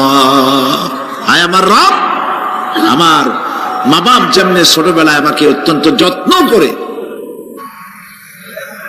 লালন পালন করেছে, আল্লাহ তাআলা তুমি দয়া করে আমার মা বাপকে তোমার রহমতের করে লালন পালন করো। সুবহানাল্লাহ। প্রত্যেক নামাজের পর সকলে এই দোয়া পড়বেন, মনে থাকবে? মনে থাকবে? প্রিয় ভাই সব, সেই কিয়ামতের মাঠে আমাদেরকে উঠতে হবে, আল্লাহর দরবারে উঠতে হবে। সেই সময় আমাদেরকে কেউ উপকার করবে না। يوم لا ينفع مال ولا بنون, সম্পদ আর সন্তান সন্ততি কোনো কাজে লাগবে না। মা তার সন্তানকে চিনবে না, সন্তান তার মাকে চিনবে না, বাপ তার সন্তানকে চিনবে না, কেউ কাউকে পরিচয় দিবে না। কি মারাত্মক অবস্থা! মানুষ চরম অসহায় হয়ে যাবে। চতুর্দিকে ফেরেশতার আনাগোনা, সূর্য মাত্র 1 হাত উপরে, প্রচন্ড তাপ নিয়ে সূর্য অবস্থান নেবে, মাথার চান্দি ফেটে গিয়ে গুনাহগারের মাথার মগজ গলে গলে পড়তে থাকবে। পিপাসার যন্ত্রণায় জিহ্বাটা ঝুলে কুকুরের মতো করে নাভিস্থল পর্যন্ত ঝুলে পড়বে। কেউ উপকার করবে না, কেউ জিজ্ঞাবেও না। অনেক লোক আছে পীরের কাছে মুরিদ হয় আর মনে করে পীর সাহেব তারে কিয়ামতে সুপারিশ করবে। অসম্ভব। আয়াতুল কুরসির মধ্যে আমরা পড়ি, মান যাল্লাযী ইয়াশফাউ ইনদাহু ইল্লা বিইজনিহি। কে আছে এমন হিম্মত আছে আল্লাহ পাকের বিনা অনুমতিতে কথা বলে। সুবহানাল্লাহ বলে। কোথার পীর কোথার খাজা বাবা হারায় যাবে। ইব্রাহিম আলাইহিস সালামের মতো পয়গম্বর কি মনে করে আল্লাহর খলিল। ইব্রাহিম আলাইহিস সালাম আল্লাহর কি? আল্লাহর খলিল। আল্লাহর খলিল কিয়ামতের দিন বলবেন আল্লাহ পাক, আয় আল্লাহ তাআলা, আমার বাপের কাছে আমার একটা ওয়াদা ছিল, আমি সুপারিশ করবো তার জন্য, তুমি দয়া করে আমার বাপকে জাহান্নাম থেকে ক্ষমা করো, আমি তার জন্য সুপারিশ করতেছি। আল্লাহ তাআলা বলবেন, ইব্রাহিম তোমার সুপারিশ মঞ্জুর হলো না। কথা বুঝতেছেন না? বুঝতেছেন না? ইব্রাহিম আলাইহিস সালাম যদি বাপের জন্য সুপারিশ করতে না পারে, ইব্রাহিম আলাইহিস সালাম তিনি যদি তার বাপের জন্য সুপারিশ করিয়া যদি ব্যর্থ হন, আপনার পিসাব কোন কামে লাগবে চিন্তা করেন। নবী করিম সাল্লাল্লাহু আলাইহি ওয়াসাল্লামকে প্রশ্ন করা হয়েছে, হে রাসূল আপনার আব্বা আম্মার অবস্থা কি হবে? কথা কি শোনেন নাকি? আপনার আব্বা আম্মার অবস্থা কি হবে? নবী করিম সাল্লাল্লাহু আলাইহি ওয়াসাল্লাম বলেছেন, আমি আমার আব্বা আম্মার কোন উপকারে আসব না। ইন্না লিল্লাহি ওয়া ইন্না ইলাইহি রাজিউন। তাহলে কোন সাহসে মনে করতেছেন কোন পীর কোন একটা বিদেশ থেকে দেশের থেকে একটা নাজিল হলো আর ওইটার পিছনে পিছনে দৌড়াবেন, সে আপনারা নাজাত দেবে, তার পায়ে চুমা খাবেন? এই পায়ে হাত দিয়ে কদম বুঝি করা বাদ দেন। টাকা ইনকাম করার জন্য মানুষকে ভুল পথে পরিচালিত করছে অনেক পীর, আছে না? এমন খালি মানুষে টাকা দেয়, জামায় অনেক পকেট, খালি টাকা নেয় সমানে ঢুকাইতে থাকে চতুর্দিক দিয়ে, বাইরে বোঝার উপায় নাই। কিন্তু অনেক পীর আছে এমন, ঢাকা শহরে বড় বড় মার্কেটের মালিক, আমি জানি বড় বড় মার্কেটের মালিক, বিরাট ব্যবসায়ী, জামা পরিষ্কার করে না 2 মাসেও, মানুষকে দেখাবার জন্য গামছাটা নাকের কাছে ধরে ফত ফত করে আওয়াজ করে, মনে হয় যেন কাঁদতেছে। আজ বিশাল তাসান্ন হাবিজাবি জিকির শিখায়, লা ইলাহা কতক্ষণ, ইল্লাল্লাহ কতক্ষণ, আল্লাহ আল্লাহ কতক্ষণ, কোথায় পাইছো? ইল্লাল্লাহ ইল্লাল্লাহ কিসের জিকির? ইল্লাল্লাহ মানে কি? আল্লাহ ছাড়া, আল্লাহ ছাড়া, আল্লাহ ছাড়া, আল্লাহ ছাড়া কি? কাজী রাসূলুল্লাহ যা করেন এগুলি বেদাত। এই সব পীরের পাশে যাবেন না, মনে থাকবে।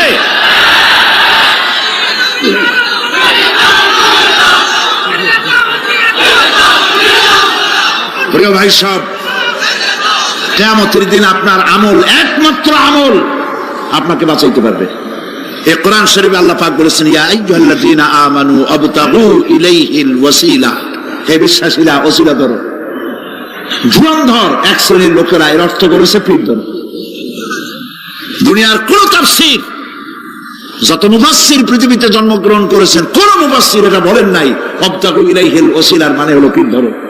বরং সমস্ত তাফসীর মুহাক্কিকিন বলেছেন আবতাগু ইলাইহিল ওয়াসিলা আয় আমলে সালেহ, নেক আমলের ওসিলা ধরো। সুবহানাল্লাহ, নেক আমলের ওসিলা ধরো। প্রিয় ভাই সব, ধান্দাবাজি ছাড়তে হবে। কিয়ামতের দিন মানুষ একেবারে অসহায় হয়ে যাবে, কেউ সাহায্য করবে না। সেই দিন প্রশ্নপত্র সামনে আসবে, আমলনামাগুলি বেঈমানের পিছন দিক থেকে বাম হাতে আসবে আর ইমানদারের সামনে থেকে ডান হাতে আসবে। আমলনামা হাতে পাওয়ার সঙ্গে সঙ্গে বেঈমান বুঝে ফেলবে তার জায়গা কোথায়, কলিজা তখন গলার কাছে চলে আসবে। সত্য ছিল একসাথে। মনে করেন এই মাহফিলের মধ্যে, মনে করেন এইখানে সন্ত্রাসী আছে, খুনি আছে, ওয়ান্টেড, মোস্ট ওয়ান্টেড আসামি এর মধ্যে আছে, ধরা যাচ্ছে না অনেক মানুষের মধ্যে। হঠাৎ করে অর্ডার হলো যে ভিতরে এসবিআইবি ঢুকিয়ে দেওয়া হয়েছে, গোয়েন্দা বিভাগের লোক ঢুকিয়ে দেওয়া আছে, সন্ত্রাসী মোস্ট ওয়ান্টেড যারা আছে বেরিয়ে পড়ো, এক মাসে চলে আসো। তখন অবস্থাটা কি হবে তাদের? মজা লাগবে? পায়ের রক্ত মাথায় উঠে যাবে, চোখ দিয়ে রক্ত পড়া শুরু করবে। সমস্ত মানুষ একসাথে ছিল হাসরের ময়দানে, হঠাৎ করে অর্ডার হয়ে যাবে, আমতাজুল ইয়াওমা আইয়ুহাল মুজরিমুন, হে অপরাধীর দলেরা আলাদা হয়ে যাও। ইন্না লিল্লাহ, আলাদা হয়ে যাও। সমস্ত মানুষ সেখানে খালি পায়ে উঠবে, কারো পায়ে জুতা নাই, স্যান্ডেল নেই, পরনে কোনো কাপড় নাই, গায়ে কোনো কাপড় নাই, মাথায় কোনো আবরণ নাই। হযরত আয়েশা সিদ্দিকা রাদিয়াল্লাহু তাআলা আনহা তিনি নবী করিম সাল্লাল্লাহু আলাইহি ওয়াসাল্লামের কাছে কিয়ামতের এই বর্ণনা শুনে কাঁদতেছিলেন আর বলতেছিলেন, হে আল্লাহর রাসূল, কিয়ামতে সকলকে ভাবে উঠতে হবে, এমনকি আমাকেও? হুজুর বললেন, প্রত্যেকটি মানুষকে উলঙ্গিনী হয়ে উঠতে হবে। তিনি প্রশ্ন করলেন, তখন কি শরম হবে না? নবী করিম সাল্লাল্লাহু আলাইহি ওয়াসাল্লাম বলছেন, জাহান্নামের ভয়তে কেউ কারো দিকে তাকাবার সুযোগ পাবে না। সব উপরের দিকে তাকায় থাকবে আর বলবে, আল্লাহ আমারে বাঁচাও, আল্লাহ আমারে রক্ষা করো। সমস্ত নবী আদম আলাইহিস সালাম থেকে শুরু করে ঈসা আলাইহিস সালাম পর্যন্ত সব নবী বলবেন, নাফসি নাফসি, আল্লাহ আমারে বাঁচাও, আমাকে রক্ষা করো। কোথায় যাবে আপনার পীর সাহেব? একমাত্র ব্যক্তি বিশ্বনবী মুহাম্মদ রাসূলুল্লাহ সাল্লাল্লাহু। মানুষেরা হয়রান হয়ে যাবে, আদম আলাইহিস সালামের কাছে যাবে, আবাল বাশার, আপনি প্রথম মানুষ, আমরা বিপদে শেষ হয়ে গেছি, 50,000 বছর দাঁড়ায় আছি। কয় বছর দাঁড়ায় থাকতে হবে? কোথায় আছে? এই কোরআন শরীফে 50,000 সানা মিম্মা তাউদ্দুন। এই পৃথিবীতে গণনা করলে 12 মাসে 1 বছর, 12 বছরে 1 যুগ, এরকম করে করে 50,000 বছর পৃথিবীতে গুনলে যত বড় লম্বা হয়, বিচারের দিনটা এত বড় লম্বা হবে। সবাই বলবে, আদম আলাইহিস সালাম আমাদের জন্য একটু আল্লাহকে সুপারিশ করুন যেন তিনি আমাদের বিচারটা তাড়াতাড়ি করে দেন। তিনি বলবেন, আমার পক্ষে সম্ভব না, আল্লাহর সামনে দাঁড়িয়ে কথা বলার আমার কোনো সাহস নাই, আমি পারবো না। নূহ আলাইহিস সালামের কাছে যাও। নূহ আলাইহিস সালাম বলবেন, আমি পারবো না। মুসা আলাইহিস সালামের কাছে যাও। তিনি বলবেন, আমি পারবো না। ইব্রাহিম আলাইহিস সালামের কাছে যাও। একজন আরেকজনের কাছে পাঠাবে। সর্বশেষ ঈসা আলাইহিস সালামের কাছে লোকেরা আসবে, হাসরবাসী। ঈসা আলাইহিস সালাম বলবেন, আমি তো পারবোই না, কারণ পৃথিবীর শত শত কোটি নাসারারা আমাকে আল্লাহর ছেলে বলেছে, অথচ আমি তাদের তা বলতে বলিনি। আমি নিজের ব্যাপারেই আজকে শঙ্কিত, আমারে তারা আল্লাহর ছেলে বলছে। আল্লাহ আজকে আমার সাথে কি ব্যবহার করবেন আমি তো জানি না, আমি নিজেই বিপদে আছি। তবে আমি তোমাদের ব্যাপারে একটা পরামর্শ দিতে পারবো।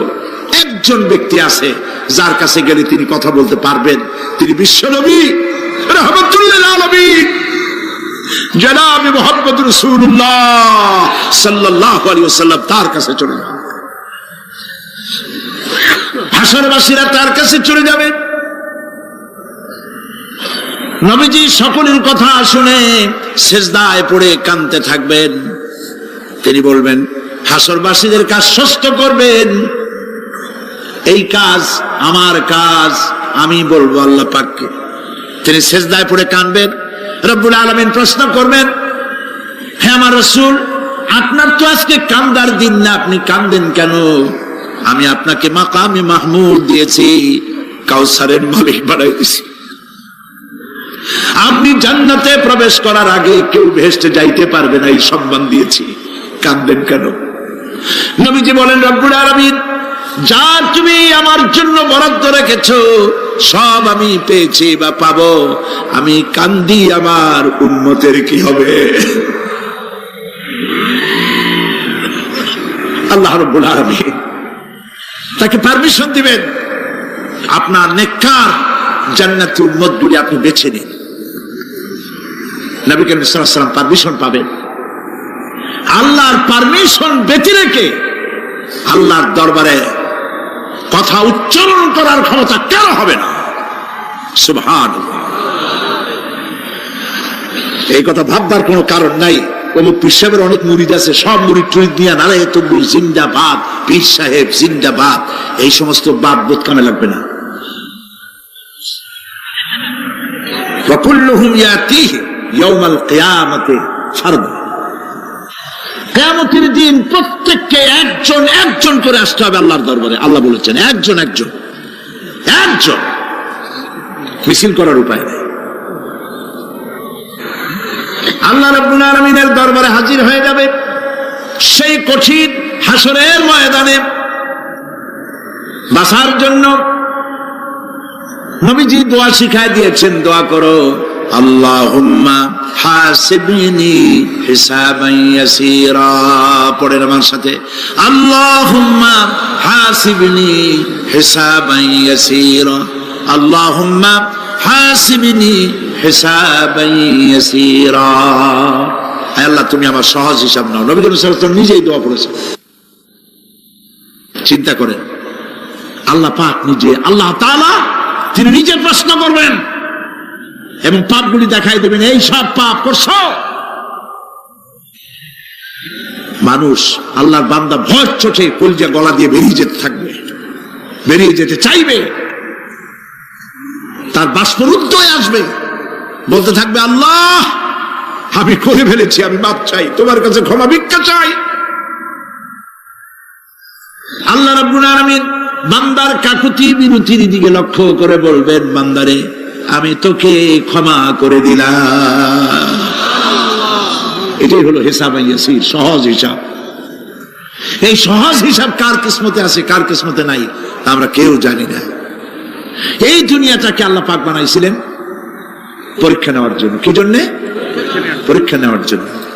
পরীক্ষায় যার যে বয়স এখন আছে, এখানে আমার যা বয়স, আপনার যা বয়স, এই বয়সে যা যা করছি এখন হিসাব করেন।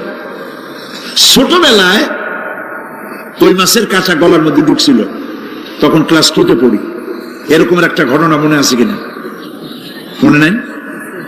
অন্যের বাড়ির আম পাড়তে গিয়া বাড়িওয়ালার সামনে পড়ছিলেন, 2টা থাপ্পড় দিছিল, এসব কথা মনে আছে না? আছে কিনা? এই ছোট্ট ছোট্ট কথাগুলি, কোন পুকুর পাড়ে আসার খাইছিলাম, কেডা মারছিল, সেই ছোট্টবেলা থেকে এই পর্যন্ত এই ছোট্ট কথাগুলো যদি মনে থাকে, তাহলে বড় বড় পাপ কি কি করছেন তা মনে নাই? তাহলে নিজের হিসাব নিজে করো। কিয়ামতে আল্লাহ পাক আমলনামা হাতে দিবেন, বলবেন পড়ো, ইকরা কিতাবাক, পড়ো তোমার আমলনামা। তুমি তোমার হিসাবের জন্য আজকে তুমি নিজেই যথেষ্ট। পড়ে দেখো কি করছো। ইন্না লিল্লাহি ওয়া ইন্না ইলাইহি রাজিউন। হযরত ওমর ফারুক রাদিয়াল্লাহু তাআলা আনহু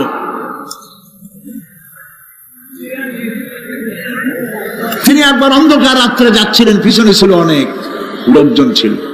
হাঁটতে হাঁটতে তিনি প্রশ্ন করলেন, আচ্ছা তোমাদের মধ্যে কি কেউ আছে এমন বলতে পারো যে কোরআন শরীফের মধ্যে সব থেকে হতাশাব্যঞ্জক আয়াত কোনটি?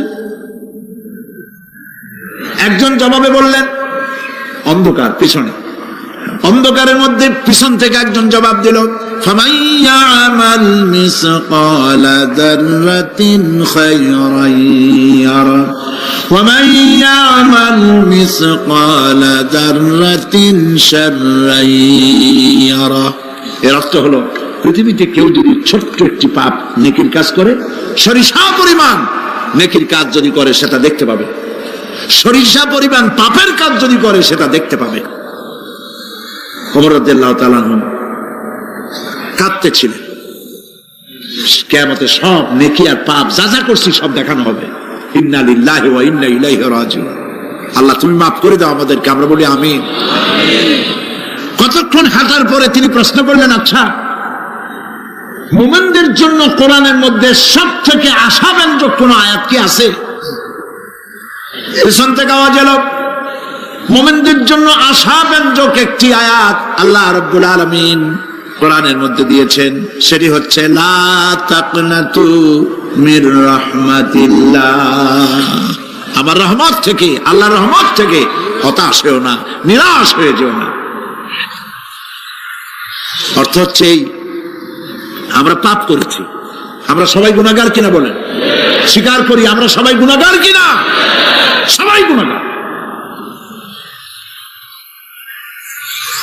এই গুনাহগার মানুষগুলি যদি গুনায় তওবা করে, গুনার জীবনে করব না তওবা করে কেউ যদি আল্লাহর রহমতের দিকে এক বিঘত অগ্রসর হয়, হাদিসে কুদসির ভিতরে এসেছে আল্লাহ পাক বলেন, আমি আমার ওই বান্দার দিকে এক হাত আগায়া যাই। কোন বান্দা যদি গুনাহ তওবা করে আর যদি গুনাহ না করে আমার দিকে যদি হেঁটে আসে, আমার রহমত বান্দার দিকে দৌড়াইয়া যায়। আল্লাহর গজবের চাইতে রহমত বেশি। বান্দা, তোমার গুনাহ যদি আকাশ সমান হয়, আল্লাহর, তোমার গুনাহ যদি পাহাড় সমান হয়, আল্লাহর রহমত আকাশ সমান। তোমার গুনাহ যদি আকাশ সমান হয়, আল্লাহর রহমত তার আরশে আজিম ছায়া গেছে। মাপ চাও, ক্ষমা চাও, তওবা করো, জীবনে গুনাহ আর করবো না। যে ব্যক্তি তওবা করবে, গুনাহ থেকে বাঁচবে, আল্লাহ তাদেরকে রক্ষা করবে। প্রিয় ভাইয়েরা, এই দুনিয়ার জিন্দেগিতে পৃথিবীর মহব্বতে আমরা পাগল হয়ে গেছি। সবাই শুধু টাকা টাকা, টাকা ছাড়া দুনিয়াটা ফাঁকা। দুনিয়া কা মজা লে লো, দুনিয়া তোমারি হ্যায়। খাও দাও ফুর্তি করো, দুনিয়াটা মস্ত বড়। এগুলি শয়তানদের কথা। কাদের কথা? শয়তানদের কথা। আল্লাহ বলেছেন কুলু ওয়া তামাত্তাউ, খা, জব্বার খাও, খা, খার ফুর্তি কর। মাতাউন কালিল সুম্মা মাওয়াহুম জাহান্নাম ওয়া বিসাল মাসির। সামান্য কয়েকদিনের জন্য দালান কোঠা বানাইয়া ফুর্তি কর, এরপরে জায়গা হবে জাহান্নামে। জায়গা হবে কোথায়? জাহান্নামে। প্রিয় ভাইয়েরা,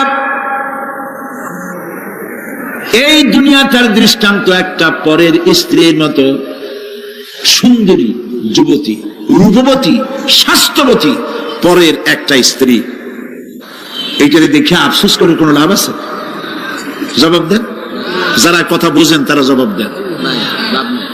অন্যের সুন্দরী তরুণী, তন্নী, রূপবতী যুবতী, রূপের ছটায় চতুর্দিক আলোকিত, এরকম একটা পরের বউ দেখে আফসোস করে কোনো লাভ আছে?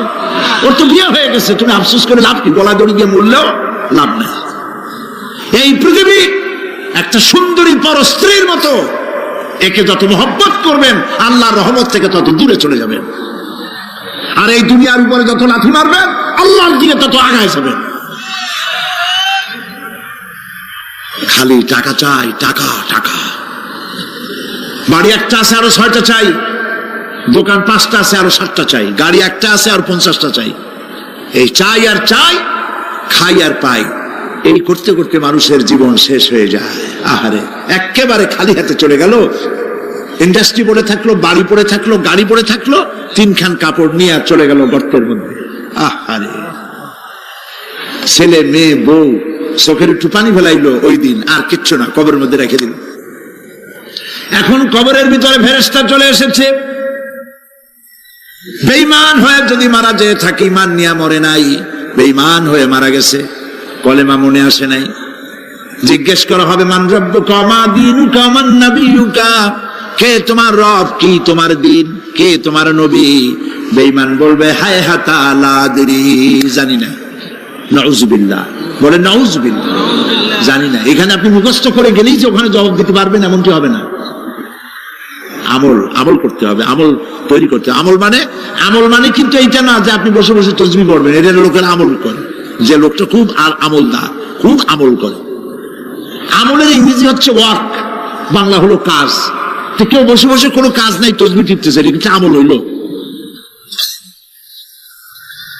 আপনার সমস্ত কাজগুলি হতে হবে আল্লাহরে খুশি করার জন্য। দোকানদারি করবেন আল্লাহরে খুশি করার জন্য করেন। আচ্ছা, ওখানে পরে আসতেছে। কবরের ভিতরে জবাব দিবে আমি কিছু জানি না। কিছুই যখন জানলো না, শাস্তি শুরু হয়ে যাবে। সিজ্জিনে তার রূহ রাখা হবে, এ মাটির দেহ মাটির সঙ্গে মিশে যাবে। কবরের মধ্যে কোনো প্রচন্ড শাস্তি বা জাহান্নামের আগুন ইত্যাদি দিয়েছি, প্রচন্ড কোনো শাস্তি হবে না। শাস্তি হবে কবর আযাব, আযাবুল কবর হক, আযাবে কবর হবে, তবে জাহান্নামের শাস্তি মতো হবে না। আসামি কনভিক্টেড না হওয়া পর্যন্ত, বিচার না হওয়া পর্যন্ত যেমন ফালায় রাখে জেলখানার কোন রুমে বা হাজতখানায়, ওই রকম সিজ্জিন নামক একটা জায়গা আছে, ওইখানে রেখে দেবে। শাস্তি হবে কিসের উপরে? রুহের পরে। অনেকে মনে করে যে কবর হলো ওই শুধু মাটির মধ্যে ওইটা, কিন্তু এইটার নাম শুধু কবর না। মানুষের জীবনের 4টে স্তর। কয়টা স্তর? একটা হলো আলমে আরওয়াহ, আরেকটি হচ্ছে আলমে আজসাম অথবা আলমে আসবাব, আরেকটি হচ্ছে আলমে বারজাখ, আরেকটি হচ্ছে আলমে আখিরাত। কয়টা হলো? 4টা। আলমে আরওয়াহ রূহের জগৎ, যেখান থেকে আমরা আসছি। আর আলমে আজসাম বা আলমে আসবাব হলো বস্তু জগৎ, যেখানে আমরা আছি। এরপরে মৃত্যু থেকে শুরু করে কিয়ামতের দিন পর্যন্ত যে সময়টা, এই সময়টার নাম হলো আলমে বারজাখ। বারজাখ শব্দের অর্থ হলো জবনিকা, পর্দা, স্ক্রিন, একটা পর্দার আড়ালে নিয়ে যাওয়া হবে। এরপর হবে আলমে আখিরাত, যেখানে জবাবদিহির জন্য সকলকে উঠতে হবে। শাস্তি হবে রুহের উপরে। এখন আপনি বলবেন যে রুহের শাস্তি হয় কেমনে? রুহ তো দেখা যায় না। রুহ কি দেখা যায়? রুহ সম্পর্কে প্রশ্ন করা হয়েছে, ওয়ায়াসআলুনাকা আনির রূহ কুলির রূহু মিন আমরি রাব্বি। নবী, আপনাকে প্রশ্ন করা হয় রূহ কি জিনিস, আপনি বলুন রূহ হচ্ছে আল্লাহ পাকের একটি অর্ডার। তো এই অর্ডার, একটি হুকুম, যার কোনো আকার নাই, এইটারে আল্লাহ শাস্তি কেমনে দেবে? এই শাস্তি আপনি এই দুনিয়ায় বুঝতে পারবেন। হঠাৎ করে আপনার গ্রেফতারি পরোয়ানা জারি হয়ে গেছে, তখন একটা টেনশন ক্রিয়েট করে। এই শাস্তিটা কোথায় হয়? বডির উপরে না রুহের উপরে? রুহের উপরে হয়। ঘুমায় আছেন, স্বপ্নে দেখতেছেন বাঘে তাড়াইতেছে, বউ কাছে শোয়া, পুলিশে তাড়াইতেছে, বাঘে তাড়াইতেছে, সাপে তাড়াইতেছে, ঘেমে ভয়, আপনি ভয়তে ঘেমে হার্টবিট এত বাড়ছে, ঘুমের থেকে জেগে বউরে ধমকাচ্ছেন যে আমার বাঘে তাড়াইলো, তুমি একেবারে নাক ডেকে জন্মের মতো ঘুমাইতেছো। বউ তো টের পায় নাই, ঠিক কিনা? এই যে বাঘে তাড়াইলো, পুলিশে তাড়াইলো, সাপে তাড়াইলো, ঘুমের মধ্যে কষ্টে ঘাম বেরিয়ে গেল, এই শাস্তিটা কিছুর উপর হইলো? রুহের উপরে। এটা আল্লাহ দেখাই দিলেন, মরার পরে এর থেকে মারাত্মক কঠিন শাস্তি রুহের উপরে হবে। তারপরে বডি বানানো হবে জাহান্নামে দেওয়ার জন্য। এগুলির ব্যাপারে আমি আলোচনা করেছিলাম চট্টগ্রামে এবছর সূরায়ে নাবার তাফসীর করেছিলাম। সূরায়ে নাবা, আম্মা ইয়াতাসাআলুন, 5 দিন তাফসীর করেছি। 31 জন হিন্দু খ্রিস্টান মুসলমান হয়ে গেছে এবার চট্টগ্রামে।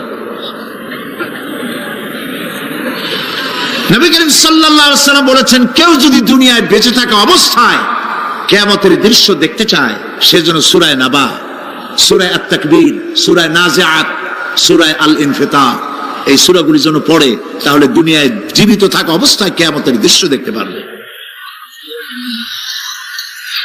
ঈমানদার ব্যক্তি, যে ব্যক্তি মরার সময় মুখে উচ্চারণ করতে পেরেছে লা ইলাহা ইল্লাল্লাহু মুহাম্মাদুর রাসূলুল্লাহ, জোরে সোরে পড়েন লা ইলাহা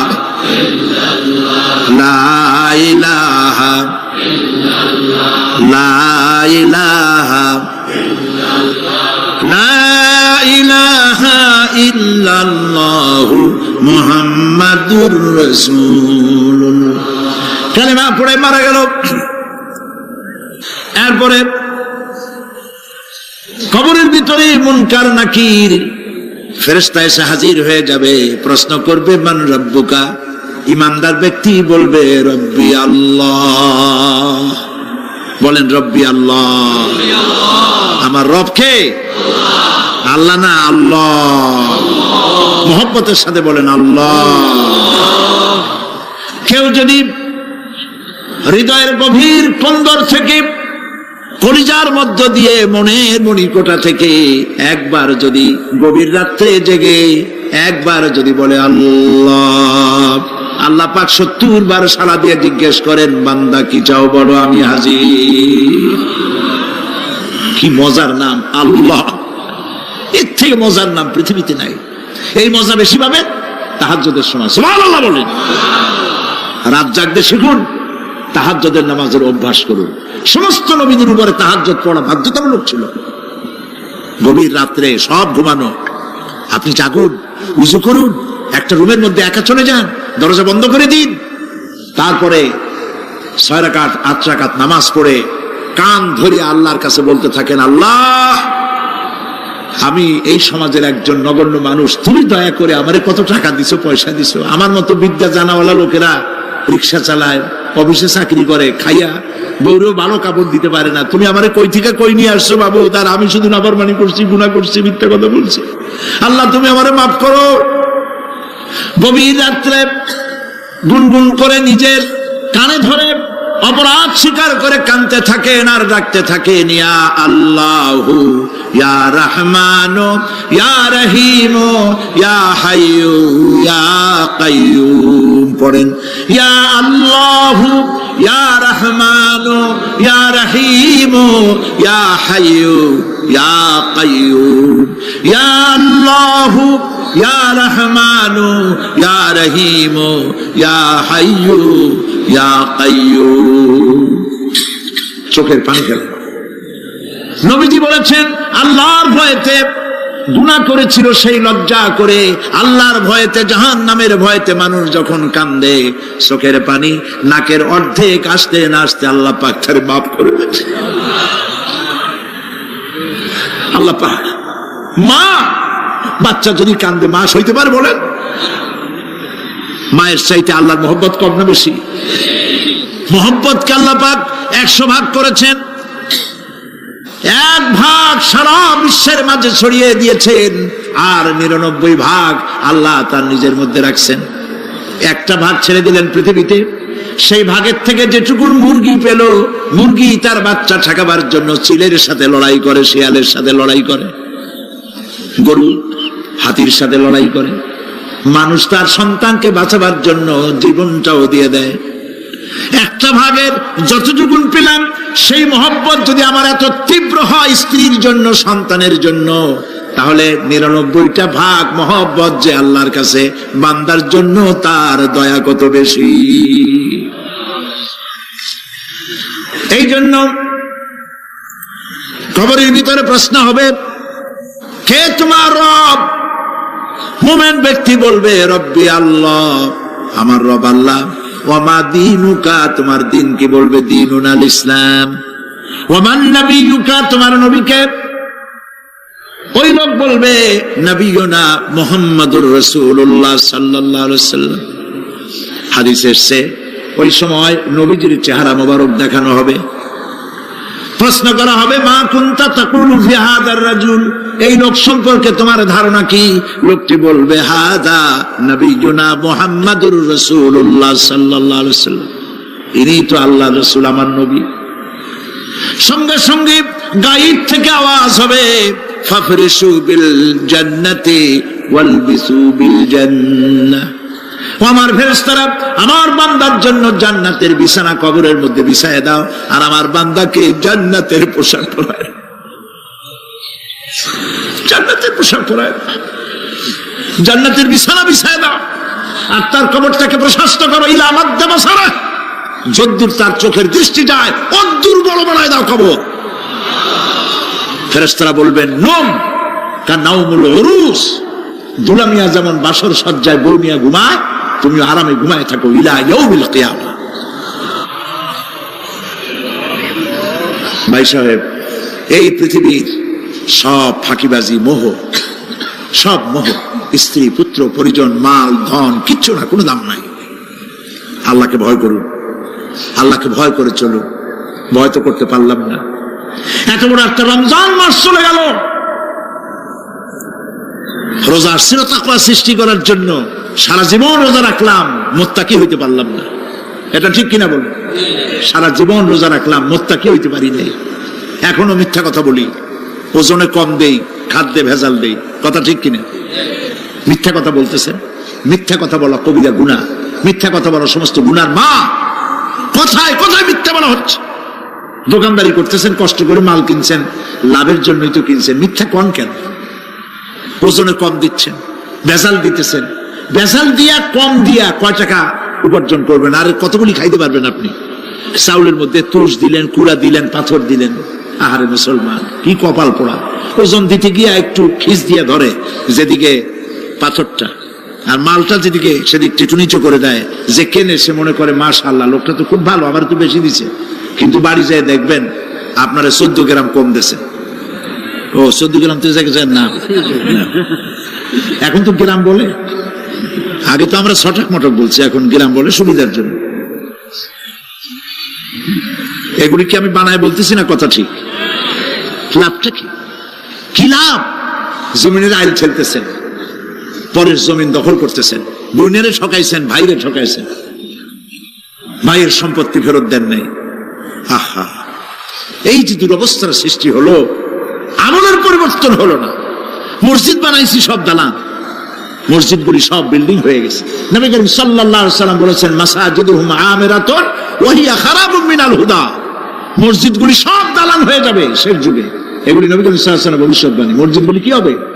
সব বিল্ডিং হয়ে যাবে। ওয়াহিয়া খারাবুম মিনাল হুদা, হেদায়েত থেকে খালি হয়ে যাবে। হেদায়েত নাই, খালি মসজিদ, building, tiles, mosaic, air condition সব আছে, হেদায়েত নেই। কবি বলতেছেন মসজিদ তো बना ली है सब भर में ईमान की हरारत वालों ने, मन पुराना पापी रहा बरसों में नमाजी बनना सिखा। মন চাইছে তাড়াতাড়ি করে মসজিদ একটা বানাই ফেলাইছে, কিন্তু বছর বছর নামাজ পড়লো, মন সেই পুরানা পাপী রয়ে গেছে, সেই পাপ থেকে সে বাঁচতে পারে নাই। এই জন্য বিশ্ব কবি আকবাল বলেন মসজিদ মে মরসিয়া খাহে কে নমাজি ন রহি, মসজিদ মে মরসিয়া খাহে কে নমাজি ন রহি, यानी वो साहिबे औसाफ हिजाजी न रही। মসজিদ আটকানতেছে, আমার সেই নামাজি কই? যেই নামাজিরা যখন নামাজ পড়তো পাখি এসে মাথার উপরে বসতো, পাখিতে বুঝতে পারতো না যেটা মানুষ না গাছ। সুবহানাল্লাহ। আর এখন ইমাম যদি নামাজ পড়তে আত্মাহিত পড়তে দেরি করে, ধীরে ধীরে পড়তেছে, পিছন থেকে সিগন্যাল মারা শুরু করে,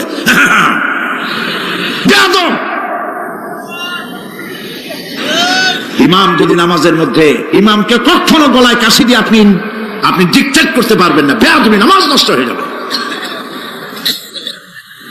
অনেকে করে কিনা বলো, ওর নিজেরটা শেষ হয়ে গেছে, এই জন্য ইমাম করে না কেন, সেই জন্য কাশি দেয়। এটা ফাজলামি করার জায়গা নয়। প্রিয় ভাই সব, সুতরাং আমল যদি ভালো না হয় মসজিদ সুন্দর বানায় লাভ হবে না। আমল যদি ভালো না হয় সুন্দর জামা টুপি পরে কোনো লাভ হবে না। শরীরে হয়েছে ক্যান্সার আর মাথায় মাখতেছে লক্ষ্মীবিলাসের তেল, লাভ আছে? বলেন লাভ আছে? কোনো লাভ নাই। আমল পরিবর্তন, মিথ্যা ছাড়তে হবে, মিথ্যা ছাড়তে হবে। ওয়াদা করতে পারবেন যে মিথ্যা আর বলবো না? পারবেন? ওজনে কম দেব না, ওয়াদা করতে পারবেন? জমিনের আইল ঠেলবো না, পরের হক নষ্ট করবো না, অহংকার করবো না, পারবেন? তাহলে জান্নাতের রাস্তা ক্লিয়ার হবে, নইলে ক্লিয়ার হবে না। ওয়াদা করি, বলেন ইয়া আল্লাহ। দুই হাত উঁচু করেন, বলেন ইয়া আল্লাহ, তোমার পবিত্র নামে কসম করি, ওয়াদা করি, যতদিন পর্যন্ত মালাকুল মউত আমার মাথার কাছে না আসতেছে, ফরজ নামাজ, ফরজ রোজা ছেড়ে দেব না। ইয়া আল্লাহ, আর মিথ্যা কথা বলবো না, ওজনে কম দেব না, খাদ্যে ভেজাল দেব না, অধীনস্থ নারীদেরকে বেপরদা রাখবো না, অহংকার করব না, সুদ খাবো না, সুদ দেব না, ঘুষ খাবো না, ঘুষ দেব না, শিরক করব না, বিদআত করব না। আল্লাহ তাআলা তুমি দয়া করে আমার ওয়াদা কবুল করো, আমিন। হাত নামা, আল্লাহ পাক কবুল করুন, সবাই বলেন আমিন। যদি এই ওয়াদা পালন করতে পারি জান্নাতের রাস্তা ক্লিয়ার হয়ে যাবে। আর ওয়াদা পালন করতে পারবো না, ওয়াজের মাহফিল আইসা কোনো লাভ নেই।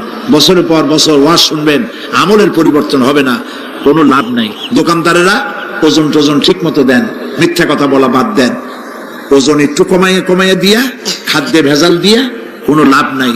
এগুলি আপনি কবরে নিতে পারবেন না, শুধু পাপ আর পাপ। কথা বুঝে আসছে আপনাদের?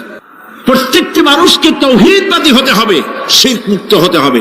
শিরক হলো মাজার গুলিতে গিয়ে মনের আশা আকাঙ্ক্ষা সেখানে বলা, এটি হচ্ছে শিরক। এই কাজ আপনারা করবেন না। কুমিল্লা কি মাজার আছে? আছে? কোন মাজারে যাবেন না, কোনদিন যাবেন না, কোন প্রয়োজন নাই। বিপদে পড়েছেন, উযু করবেন, মসজিদে চলে যাবেন, সুবহানাল্লাহ বলেন। মসজিদে গিয়ে 2 রাকাত কাজায়ে হাজতের নামাজ পড়বেন, আল্লাহর কাছে কাঁদবেন। মাজারে যিনি শুয়ে আছেন বিশ্বাস করেন, কোরআন শরীফ আমার সামনে, বিশ্বাস করুন, যিনি কবরে শুয়ে আছেন আপনাকে 4 পয়সার উপকার করতে পারবে না। মাঝখানে আপনি শিরকের গুনাহ নিয়ে আল্লাহর দরবারে হাজির হবেন। মাজারে টাকা দিবেন না, পয়সা দিবেন না, মানত করবেন না। মাজার একটা ব্যবসা। মাজার আজকাল কি, মাজার আর রস সব ব্যবসা। আপনারা এইসব কাজে যাবেন না। আগরবাতি, মোমবাতি, চাদর দেওয়া, মশারি দেওয়া, এগুলো মুসলমানের কাজ না। হিন্দু খ্রিস্টান বৌদ্ধ যা করে আমরা কি তা করতে পারি? জোরে বলেন পারি? কবরে যদি একটু চিন্তা করেন ভাইরা, মাথাটা একটু খাটান, কবরে যদি চাদর দেওয়াই লাগে তাহলে রাসূল করিম সাল্লাল্লাহু আলাইহি ওয়াসাল্লামের কবরের উপরে সোনার সুতা দিয়ে চাদর দেওয়া উচিত ছিল। তুলার সুতা না, সোনার সুতা। আর ওই রকমের দেওয়ার সিস্টেম হলে উম্মতেরা সোনার সুতা না, নিজের বুক নিজে ভাইয়া কলিজা পার করে রাসূলুল্লাহর কবরের উপর দিয়ে দিত। নবীর পরে সম্মান সাহাবায়ে কেরামদের কবরের উপরে চাদর নাই, আগরবাতি নাই, মোমবাতি নাই, গোলাপ পানি নাই, গম্বুজ নাই। মাজার একটা হইছে, সেটার গম্বুজ বানাইতে হবে। কেন গম্বুজ বানাবে? দরকারটা কি? তওবা করুন, জিন্দেগিতে আর কোনদিন মাজারে কোনো সাহায্য করবেন, এক পয়সাও না। টাকা পয়সা দিবেন এতিমকে দিবেন, ভিক্ষুককে দিবেন, বিধবাকে দিবেন। পরীক্ষা দিতে পারে না, ফি দিতে পারে না, পরীক্ষা দিতে পারছে না, ওরে দেন। বাড়িতে চাল নাই, পানি পড়ে, ওরে দেন। অন্ধ মানুষকে দেন, লুলাকে দেন, এতিমখানায় দেন, মাদ্রাসায় দেন, টিউবওয়েল বানায় দেন যেখানে পানি নেই। এই সব কাজ করেন, সব হবে। সুবহানাল্লাহ। কোন মাজারে আজকের মাহফিলে যত লোক হাজির হয়েছেন, কোন মাজারে কোন টাকা পয়সা, আগরবাতি, মোমবাতি, চাদর জিন্দেগিতে দেবেন না। কারা দেবেন না? হাত উঁচু করে দেখা। আলহামদুলিল্লাহ। ربنا ظلمنا أنفسنا وإن لم تغفر لنا وترحمنا لنكونن من الخاسرين ربنا لا تزغ قلوبنا بعد إذ هديتنا وهب لنا من لدنك رحمة إنك أنت الوهاب ربنا العالمين হাজার হাজার মুসলমান নরনারী দীর্ঘক্ষণ ধরে তোমার কোরআনের কথা শুনেছি, মেহেরবানি করে সওয়াবটুকু রাসূল করিম সাল্লাল্লাহু আলাইহি ওয়াসাল্লামের রূহ মুবারকে পৌঁছে দাও। तमाम পৃথিবীর মাটির নিচে যত মুমিন মুমিনাত শুয়ে আছে, আল্লাহ তুমি মেহেরবানি করে কবরগুলিকে জান্নাতের টুকরায় পরিণত করে দাও। আমাদের মা বাপ যাদের দুনিয়া থেকে বিদায় হয়ে গেছে, আল্লাহ দয়া করে তাদেরকে জান্নাতবাসী করে নিও।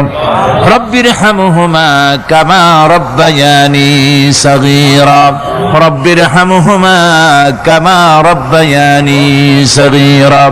হে আল্লাহ তাআলা, এই মাহফিলের আয়োজন যারা করেছেন, ইসলামী সমাজ কল্যাণ পরিষদকে তুমি মঞ্জুর করে নিও আল্লাহ রাব্বুল আলামিন।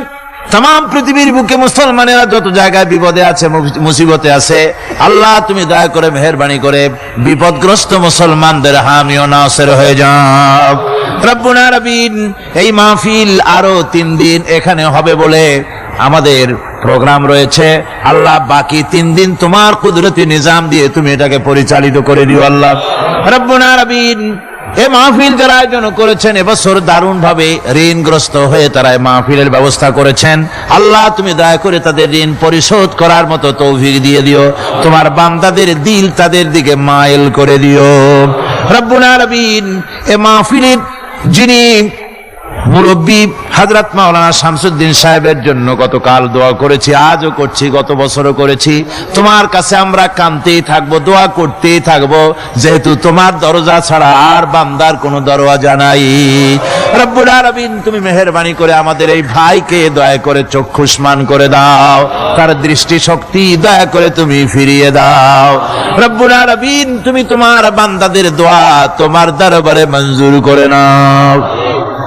মা বোনেরা কষ্ট করে প্রতিদিন আসেন, আয় আল্লাহ মা বোনদেরকেও হেদায়েত নসিব করে দাও, মা বোনদের যাতায়াত আসান করে দাও, আর তাদেরকে তোমার দিন বুঝে দিনের রাস্তায় চলার তৌফিক দিয়ে দিও।